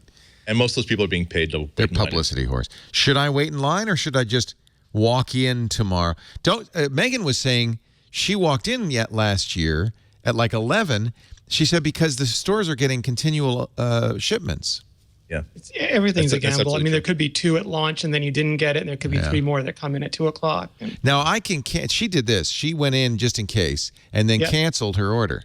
Yep. Right. Because I would love to have a jet black for my trip, but like I said, I have a kind of a backup. You still have, is it, 2 weeks to take it back and not even explain why? Yep. Oh, really? So even if I get one on Friday in the mail, I still could go to the Apple store and say, hey, do you have any jet black? You could take it with you on your trip and decide that you don't like the camera, and so long as you didn't bend it, so long as it doesn't look like crap, so long as it looks like you tried to take care of it, and so long as that moisture sensor has not been tripped, because although it is IP67, it is still not warranted against water ingress. They'll give you a refund. They won't even ask. Did they take that little paper strip out of the phone now? They shine a little light into it. Yeah, but do they still do that now that it's waterproof? Yeah. Oh, I'm pretty sure, yeah. Yeah. I mean, if you left it in a glass for 7 days and then came in. Mark Pelletier, host of Futures in Biotech, says, my Apple rep said no jet black till November.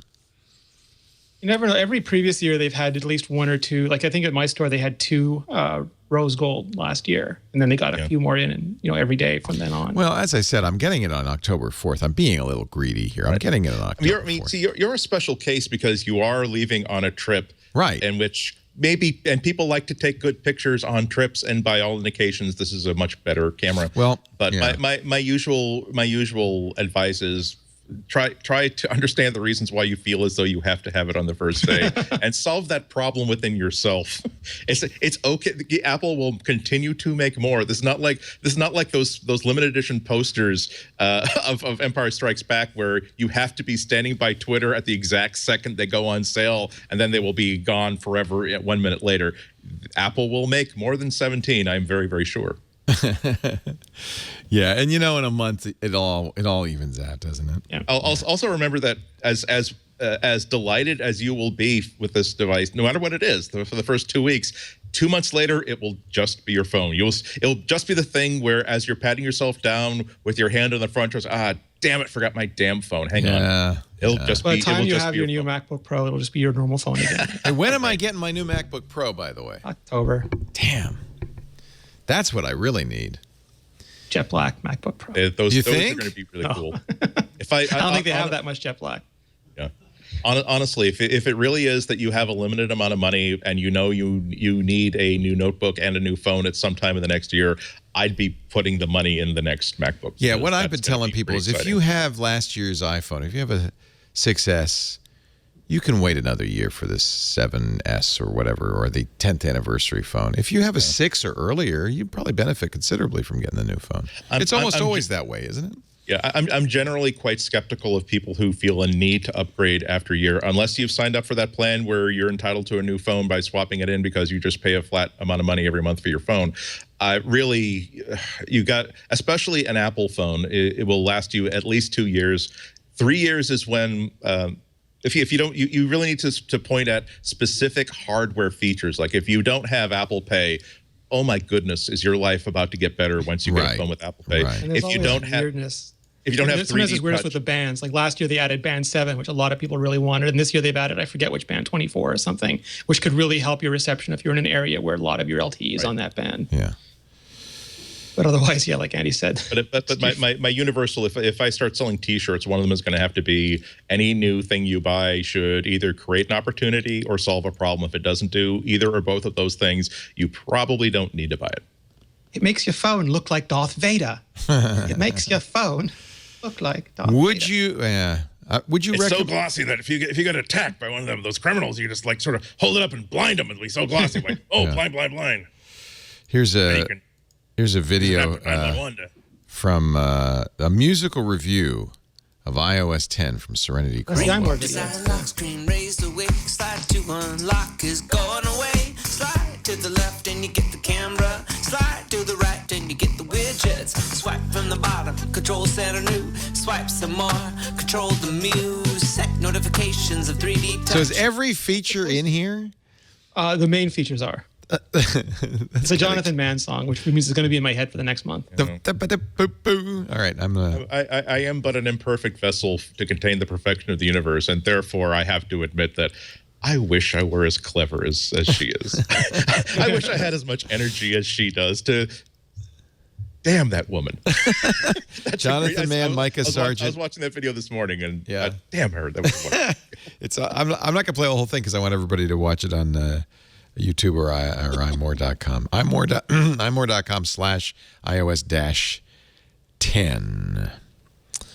And now everybody can start messaging me with those weird messages. They're adding message packs already. There's new stuff, right? Oh, the store went live last night. Disney has stickers. Marvel has some disappointing so it's a separate. stickers. Is it a Star separate? Wars. Marvel has disappointing. Star Wars has really good stickers. Is it a separate? So it's a separate store. It's inside the Messages app. So if you tap, there's a little More button on the left side of the text field, and then you'll see a little App Store icon. When you tap on that, it'll show you all the apps that are currently installed, and then on the bottom left, there's a button to get to More apps, and you can hit the plus button and just go into the App Store. So the More, and then that's the A is the App Store. Yes. Oh, there's 13. Holy cow! Look at all this. Oh, and you can automatically add apps if you already have some of them. And if I text you something and you don't have that app, it'll give you the opportunity to get the app, because it lives inside Messages, which is kind of clever. ESPN, Evernote, Fandango, Kayak. There's a secure messaging app, Leo, where you put in the message and you encrypt it, and you have to have the other side of that thing to unencrypt it. Automatically add it. Super nice. Does it come out in emojis? Is that how they secure it? They should. The emoji, but stickers are like emoji on Hulk serum. They're just so much more expressive. They can be animated. Wow, look at all these party parrots. This is why some people get upset. So they weren't clever, or they didn't have enough gumption to put a headphone jack inside all the stuff, but they had enough time on their hands to do emoji stickers that make the Hulk smash your messages. I'm Thank you very much. buying cat paint, which allows you to add cats to any photo. It's 99 cents. Here it is. The power to be your best. There's a GIF search engine. You can add animated GIFs to everything that you want. Oh my God! So this is all. And there's payment apps. You can do open tables. So if I'm saying, Leo, where do you want to have a reservation? We can make the reservation from right inside the messaging app. And it's really great because humans are not good at context changing. It's why when you switch rooms, you forget why you went into the kitchen. Like I see a tweet and I want to read Leo's tweet and I go to Twitter, but then I see Andy said something and I leave Twitter. But what about Leo's tweet? And this lets you stay in one app in the context you want to be in and just do all these things. I'm in trouble now. Okay, so this is the store. Yeah, so tap that now. The very bottom left, Leo. There's like a little diagram of 4 dots on the left. That's music. Well, see, I'm confused. I'm getting too old. Left 4 dots. There we go. Yeah. And so this shows Store Plus. Okay. Yeah. There you go. Now you're in the 10 store. message, Jib Jab, Fandango, Open Table, Square. So some of these already have. You could send recipes. You could send Carrot. I guess we'll let you send snarky weather forecasts. Oh, those are bots. These are bots, some of them. Right? Bot-like, yeah. Bot-like. They'll respond to the text that you input. Games and messages. Oh, you could actually do words with friends inside of a message? Word with text friends, yeah. What the what? Oh, that's cool. You could play Word with Friends in Messages. Whoa. That's kind of a neat way to do it. Yeah. When you look at Line or WeChat, they've really made messaging apps into a platform. And this is a smart move because Apple owns the underlying infrastructure. But to be competitive, you have to be where people are spending their time. Yeah. That's happening everywhere. One of the big features that Google has coming out with their messaging app is, again, the idea of having an actual live private agent that you can talk to and bring into the discussion to say, find us a restaurant like this, and then it'll book the table for you automatically. It's an acknowledgement that all these big players, they have been trailing behind and not keeping up with what people are actually using these messaging apps for. That security is wonderful, but stickers and being able to be more expressive and more human in how you communicate with your friends is even better. Super Mario Run stickers. Look, I can make myself Mario. What's funny to me is that there's 2 very different Apples at work here. The app part of it is a very progressive, forward-thinking, cool Apple. That's exactly where the market is. But the bubble effects and screen effects are sort of like your dad trying to make Snapchat. Because the secret of Snapchat is those filters are always being updated every week, every day. Right. There's new filters. Works. If I send you the uns lasers once, you'll find it funny. The 3rd time, you'll want to end me. Right. And like a week from now, Apple's not going to update. I mean, those get updated every quarter maybe, but most likely every year. There's just not enough screen effects or enough flexibility for them. They even have retro emojis. If you're too lazy to type them in, you can do all the weird ASCII emojis as if you knew what you were saying. This is, I'm actually kind of blown away by the ecosystem available at launch. Clearly, people think this is going to be... So many stickers. So many stickers. And games and... All right. Well, you know what? Because it's nothing. It's a empty box without apps. No one's going to figure out why it's a good idea unless they have actually apps working for What's it. going to make people cry is that Disney is going to get $3 for every sticker pack when a developer can't make a fantastic app. I know the Disney sticker apps are really expensive. I thought it was significant that among all of the big deal announcements, amongst all the numbers that they usually give at a big keynote, a lot of proud things about the App Store, but I think this is one of the first times they didn't mention how much money the App Store is generating, because maybe part of it is that they've recognized that a lot of developers find that as a sore spot, saying that it's like when a political candidate talks about how much money he or she has given to charity, saying, yeah, but how many of those are political action committees for your party and for your candidate, as opposed to the $18 you gave to that one cancer charity? Right. Wow. So according to the New York Times, Apple is rethinking self-driving cars. There have even been layoffs. What do you think? This is Daisuke Wakabayashi and Brian X. Chen reporting in the Times.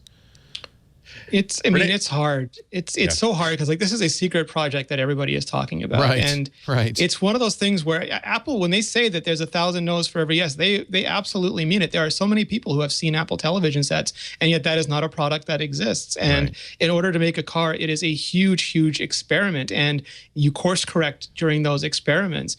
And there's a lot of things that are going on during that that has very little to do with a car.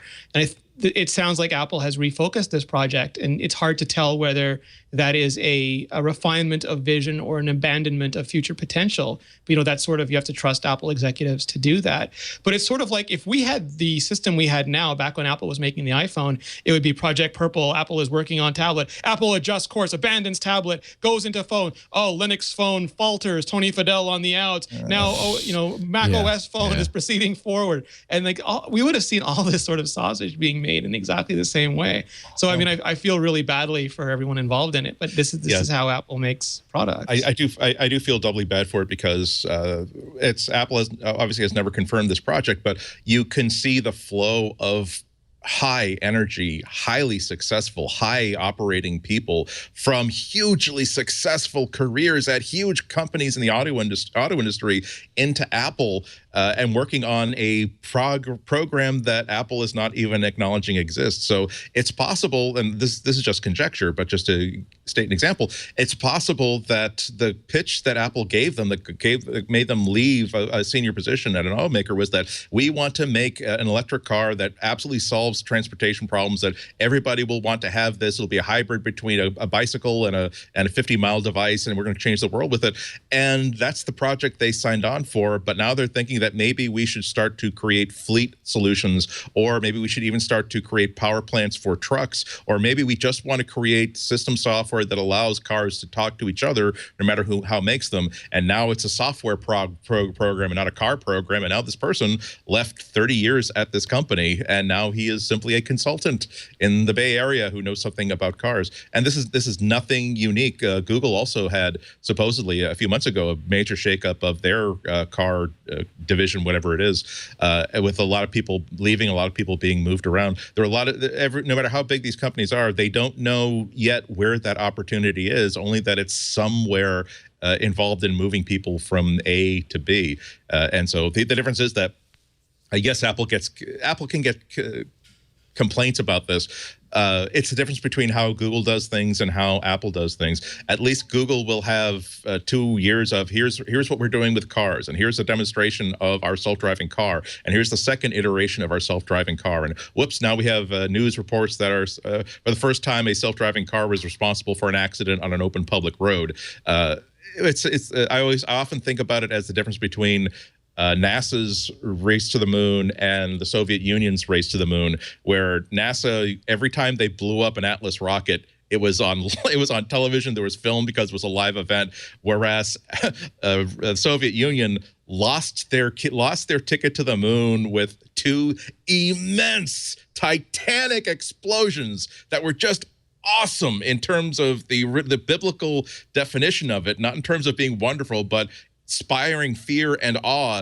And none of those explosions officially happened. Then officially, they were never going to the moon at all. They could cancel it and say that what space program? Yes, Alexei is now moving. Alexei was not working on anything for 6 years. Now he's back in the Navy with no explanation for why he did not advance in the ranks for 6 years. So really, really fun time to be an engineer, I think. Yeah. Let's take a break and you can do your picks of the week. How about that? Go for All it. sticker packs. All sticker packs all the time. I just downloaded like 50. Oh, more breaking news, Leo. Sorry. Pokemon Go update is out. You can now walk around with your buddy and get more candy. Walk around with your buddy and get You can have more a buddy candy. Snorlax and get 1 Snorlax candy for every 5 kilometers you walk. Oh, that's what? I have to walk 5 kilometers for Well, one it depends. Snorlax It depends. candy? Like the more rare and powerful the Pokemon, the longer you have to walk. So some are 1 kilometer, some are 5 kilometers. Is anybody Some are 2 playing kilometers. Pokemon Go still?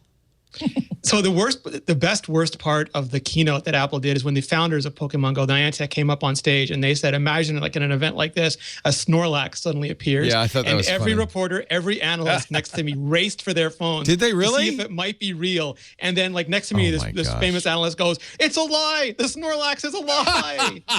And just we all got trolled. The Snorlax is a lie. And then Tim ran back out and said, "Focus, class. Focus on the guest I speaker." guess they were worried that if like a Snorlax or a Dragonite appeared, everyone would just run out of the amphitheater. Are those really rare? Yeah. Yeah. There was like there have been a lot of police reports, like in Taiwan, even in Montreal, when a rare Pokemon appears and like 200 people flood the streets. How does the word get out? I don't know. I think there's viral social networking things. Maybe there's messages apps or something. These kids use something. These kids today. A wild. Well, hey, knock it off. I'm not playing Pokemon Go right now. A wild Andy has been captured. Well, I just happened to see a Tangela there, and we're kind of sad because we used to be right across the street from a Pokestop. Now we are across the street from one, but it's just a little too far to reach. So I guess I don't have the update. I was doing my job, checking for an update. There's so many App Store updates right now. Everybody's updating for iOS. Well, that's 10. right. I've noticed that last couple of days have been quite busy. And all the map apps are out. The Siri apps are out. The messages apps are out. I'm gonna spend my afternoon getting messages apps on here. It's exciting. Now, it's the old iPhone, but I've just back it up and then restore it on the new one. Yeah, and they're dynamic and they're collaborative. I thought that was a really clever part, is that you can interact with each other and you can do things like food orders. And, pretty amazing. So the like bot story is a little different on messages than from like. Right. It's not an active assistant. It's more like an app that you can access from within the app. Okay. And of course, it's going to vary from app to app. But the idea of immediately making this new platform opened up to third parties and saying, please help make this platform awesome. Because really, the chat app is like the home screen now, and it's like the lock screen. It really is a point of access to user-installed apps. And it's just where people tend to live these days. So What is going to be the toughest thing to get used to in iOS 10? The home button is going to start off because you no longer swipe to unlock, slide to unlock. You now press the home button. At first, people will mispress it, or they won't. Like when you get used to it, it just unlocks and goes to the home It's right away. actually how it should have been. It's much better. Yeah, but at the beginning, you can press it twice and get Apple Pay, and then like, did I press it? Hey, what? Yeah. And then the lock screen is spatially different because the camera's on one side, the widgets are on the other. So there's a little bit of orientation to get used to. And I've been mostly using the beta on my iPad Mini, and I just really didn't notice much of a difference. Just nothing but nice little user refinements. I think it's going to be one of the nicest, most gentlest on the brain upgrades ever. And Sierra's next week? The 20th. 20th. One week from today. Yeah. Just a program note, I will not be here 1 week from today. I'll be in Paris. Ooh la la. Ooh la la. I'll eat a croissant. Why must Leo always get the fuzzy end of the lollipop? I cannot wait. Send your pledges to. If only I had my ceramic watch, then everything would be wonderful. You wouldn't have to take it off going through security because it would not send anything else. Amazing. Just It like is your magnifique. ceramic gun that you're not talking about. So, but the show will go on, of course, and I'm not sure which of you guys is hosting it or if somebody here is hosting it, but I think we're trading off. I know I'm hosting it not next week, but the week after. Okay. It'll be better. You won't have that negative Nelly Leo to keep us honest, pee in your gruel, and conversational. Apple, by the way, has patented its planter. No, you may say, oh, it's a digital planter? No. You may say, is it a smart planter? No. It is just a container to hold a plant. It happens to be the container to hold a plant that they're using at the new Apple store in San Francisco. You know, the new heavily forested Apple store. They've even patented how they arrange the trees. This is what happens when you have attorneys on retainer. So just be happy that when they're filing that paperwork, they're not suing you personally. Exactly. Our picks of the week coming up in just a moment. Our show today brought to you by Rocket Mortgage. Digitally literate folks like you shouldn't have to go back in time to get a home loan or to do a refi. Let's not go to the 19th century where some guy with green eye shade and sleeve garters and a quill pen is working on your loan using an abacus. Let's do it on the web like God intended it. If you go to Rocket Mortgage right now, you can actually fill out all the paperwork, submit your bank statements and your pay stubs, everything, not just from your computer, but from your iPhone or your iPad. You could just lean back and do it. And because Rocket Mortgage comes from Quicken Loans, you're going to get the best loan. In fact, they've got a huge variety to choose from, and they will go through this process in minutes and tailor a loan just for your particular financial situation. And it's amazing. It's just the future right here, right now. And they know the reason they advertise on MacBreak Weekly is they know that you guys are pretty literate. You're pretty computer savvy, and so you'd probably prefer it. Visit quickenloans.com/MacBreak the next time you need to buy or refi. You'll see how easy it is, how fast, how painless.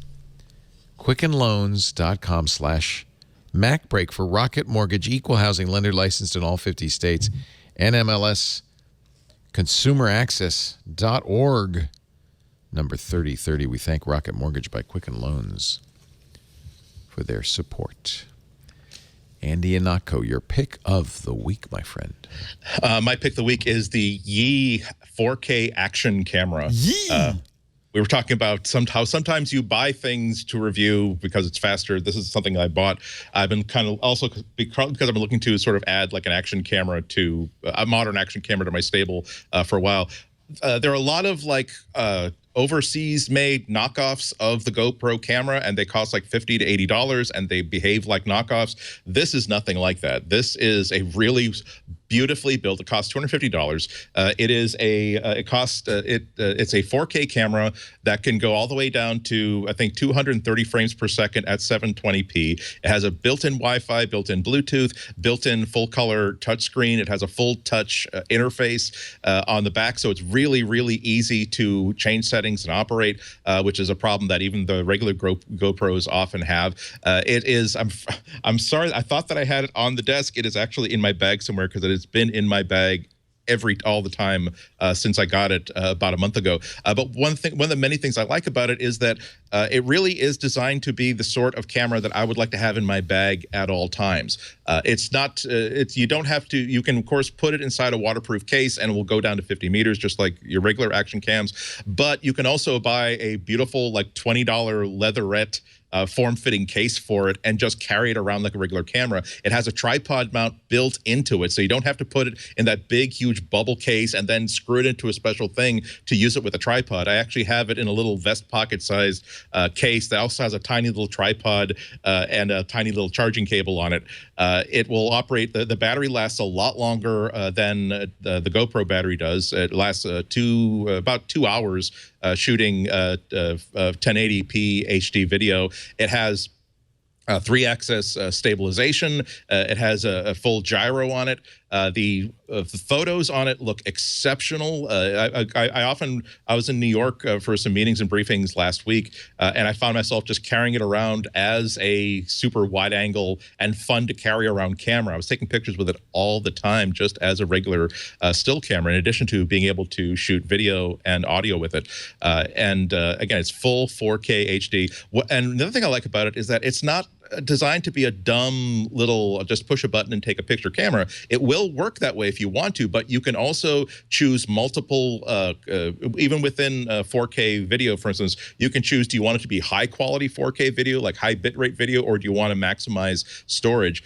In the camera, still camera, for instance, you can say, I want to overexpose it a little bit, I want to underexpose this a little bit. You can choose the ISO. The app that you download for it, for iOS or Android, is one of the nicest companion apps I've ever seen on a camera. It's even better than the Olympus app that comes with my my really expensive pro quality Olympus camera that I absolutely love. If the Wi-Fi is enabled, is turned on the camera, it will not only it will and you launch the app, it will find it in the Wi-Fi list of available networks, and it will switch to it automatically. So 9 times out of 10, you just simply tap the button and say, yes, I want to connect to the camera. It will find it and connect to it with no trouble whatsoever.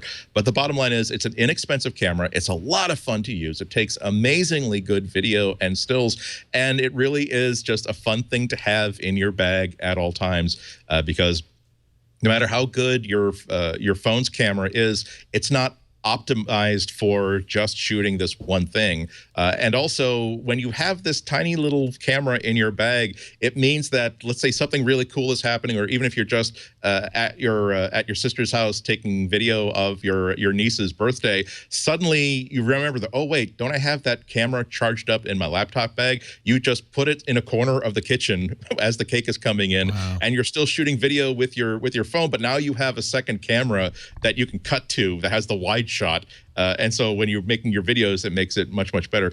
What I was hoping for, not just as there's the reviewer side of my brain where I just think that, hey, non-GoPro, non-famous name, but less expensive action cams are kind of a thing now. I want to check a good one of those out and see if it's any good. That's one kind of brain. But there's also my consumer brain that thinks that I and Ihnatko want. And it's exactly what I want, a really cool, fun camera to have in my bag at all times that I could recharge from my phone charger. I won't need to take like another power brick, another power adapter charger. And I could not be happier with that purchase. If I were forbidden to write a review of this, I'd still be happy that I just bought this really cool thing that makes me very happy. I will say there's only one downside to it, and it's that you're used to buying a GoPro camera and it comes with the underwater mount, and this one, that's an add-on. It's going to cost you 30 or 40 smackers to buy the plastic housing for this.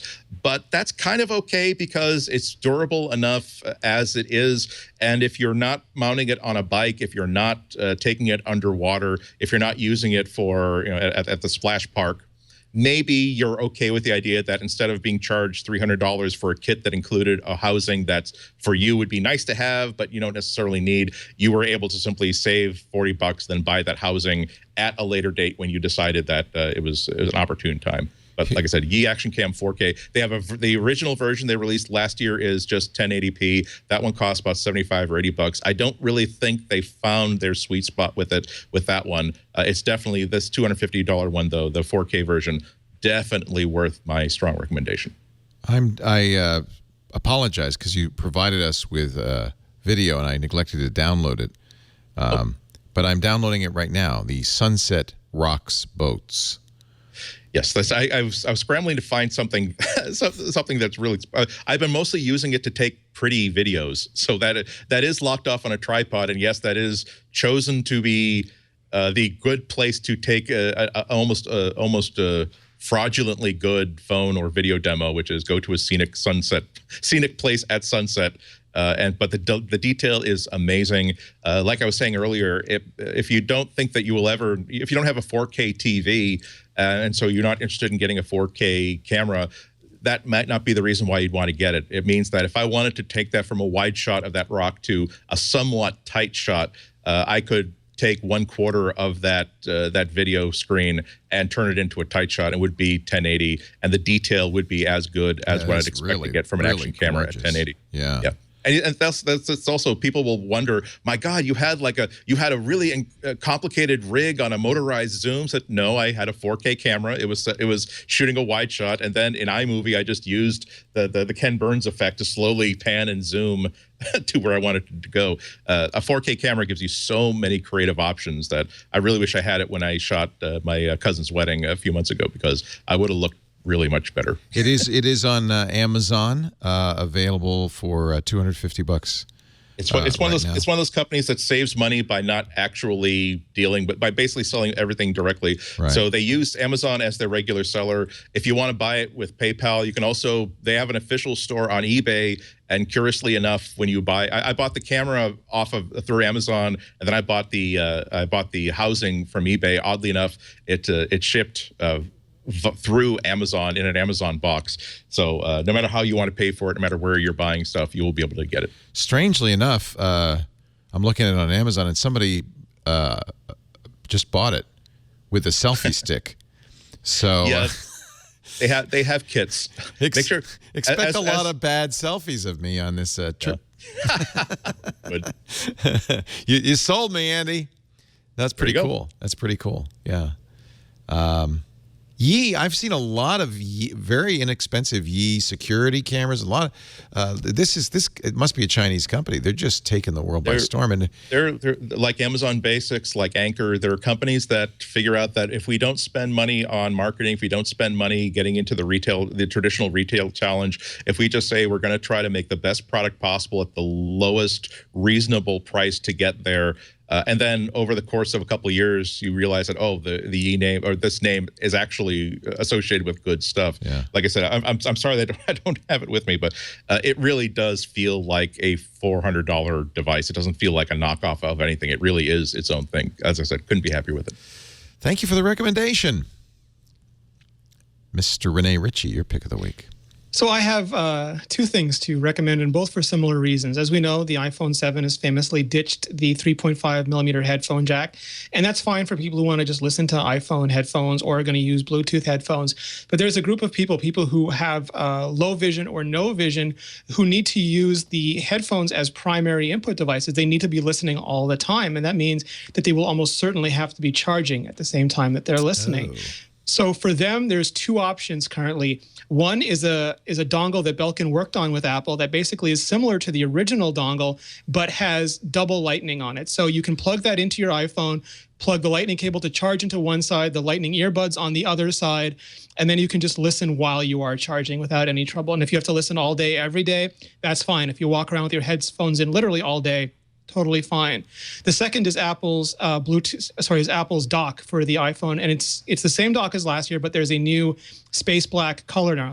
Jet black color now. Actually, I think it's matte black. I apologize. There's so many blacks. There's a new matte black color now that goes with the new black iPhone. But either way, it's got lightning out to the iPhone, and it's got 3.5 millimeter headphone jacks out. So if you're sitting at your desk or at your bedside table and you want to use your headphones, your iPhone can charge merrily away on the dock, and you can listen to your headphones for as long as you want. So again, for some people, it's going to be a nice to have. For some people, especially with accessibility issues, it's going to be a must have. But these are two of your options so far. And of course, if you want, you can get Bluetooth headphones and just use those while they're plugged in. Yeah, and I think really the long-term goal for Apple is to go portless, go all wireless, right? It makes me wish. Well, people who need to have earphones in all the time are not it's a special case. Yeah. But it's a special case that absolutely has to be taken care of. Yeah, I agree 100%. And of course, phasing out the Lightning port, which I'm sure Apple would love to do, is problematic because you have to do wireless charging. Yeah, I can't imagine how drunk they'd have to be to decide that we're going to put a radio, we're going to make room for a wireless charging pad. But look, I wasn't aware of this Belkin device, but it does make me think that if some company like Belkin were to create a mobile dock, just something that extends the length of the iPhone 7 by, God forbid, 1 centimeter, and basically just has a headphone jack at one end, lightning port at the other end, as small as you can possibly make it, so that if I want to have a quasi-permanently installed headphone jack, I would still complain about it, but after $30, I'd forget about it. My pick of the week is just a reminder that now that you have iOS 10 to run and not walk, but run and get Swift Playgrounds. It doesn't come automatically with iOS 10, but now you could finally use it. I've been playing with it. We've all been playing with it with the beta. It's just fantastic. And I actually am thrilled to have it on my trip because I think it's the kind of thing I might just kind of mess around with, spend some time with. And are there yet? I haven't looked. Third-party playgrounds available? I think they probably will be soon if they aren't already. Right now, it's content available from Apple. You can personally exchange them, like you can airdrop them back and forth and send them back and forth. But right now, the store stuff is filled with the lessons from Apple. There's not a market yet. Okay. No. I bet there will be. I wouldn't be surprised to see playgrounds on GitHub and elsewhere that you could. Yeah, and I think schools too, because teachers can design their own the playground books, and those are going to be incredible learning tools. Yeah. Well, remember that Apple had a big push for their own. Here's how you design your own textbooks for iBooks Author Creator. Right. When's the last time we heard about that? Yep. It's a great demo, so I hope it takes off because it's quite nice. But yeah. Hey, thank you guys. A great show as always. Rene, Ritchie, imore.com. Catch all their coverage of the new iOS. Sierra next week. Yes, sir. We'll talk about that next week and the new phones, watches, and that all is at imore.com. He has a great podcast, actually a bunch of great podcasts, including Apple Talk, which you'll also find at iMore. Hit the hamburger and choose podcasts, and you'll find a whole bunch of great stuff hosted by Rene and other iMore stalwarts. Thank you, Andy Ihnatko, Chicago Sun-Times. He does other podcasts too. The Ihnatko's Almanac on the 5x5 network on Replay TV. He does Material, which is all about Android. Actually, we have a show called All About Android, so it's not all about Android. No, it's about Android. It's called Material. No, I confused myself. And so we're all thanking Samsung for giving us lots of stuff to talk about. It's the Note 7 is just the gift that keeps on giving. First we get to talk about the device. now about the explosions. Andy and Rene will be back next week. I will not, but you'll have a great time. I'm going to miss a couple of MacBreak, actually 3 MacBreak weeklies as I go on vacation. But I will be back October 11th, and I will see you then. And I thank you all for joining us. We do MacBreak Weekly every Tuesday, 11 a.m. Pacific, 2 p.m. Eastern Time, 1800 UTC. On Twitch, you can watch live, be in the chat room live, join us in the studio live. Great studio audience today. Thank you all for being here. Just email tickets at twit.tv so we can send you directions to the new super secret location. And but if you can't get here live in person or on the stream, you can always download on-demand versions. All of our shows are available at our website, twit.tv/mbw for this one. twit.tv/mbw or subscribe. Because you know what? It's on all of the podcatchers, on iTunes and everything. Just make sure you don't miss an episode. But, unfortunately, time to get back to work because you know what? Break time is over. Bye-bye.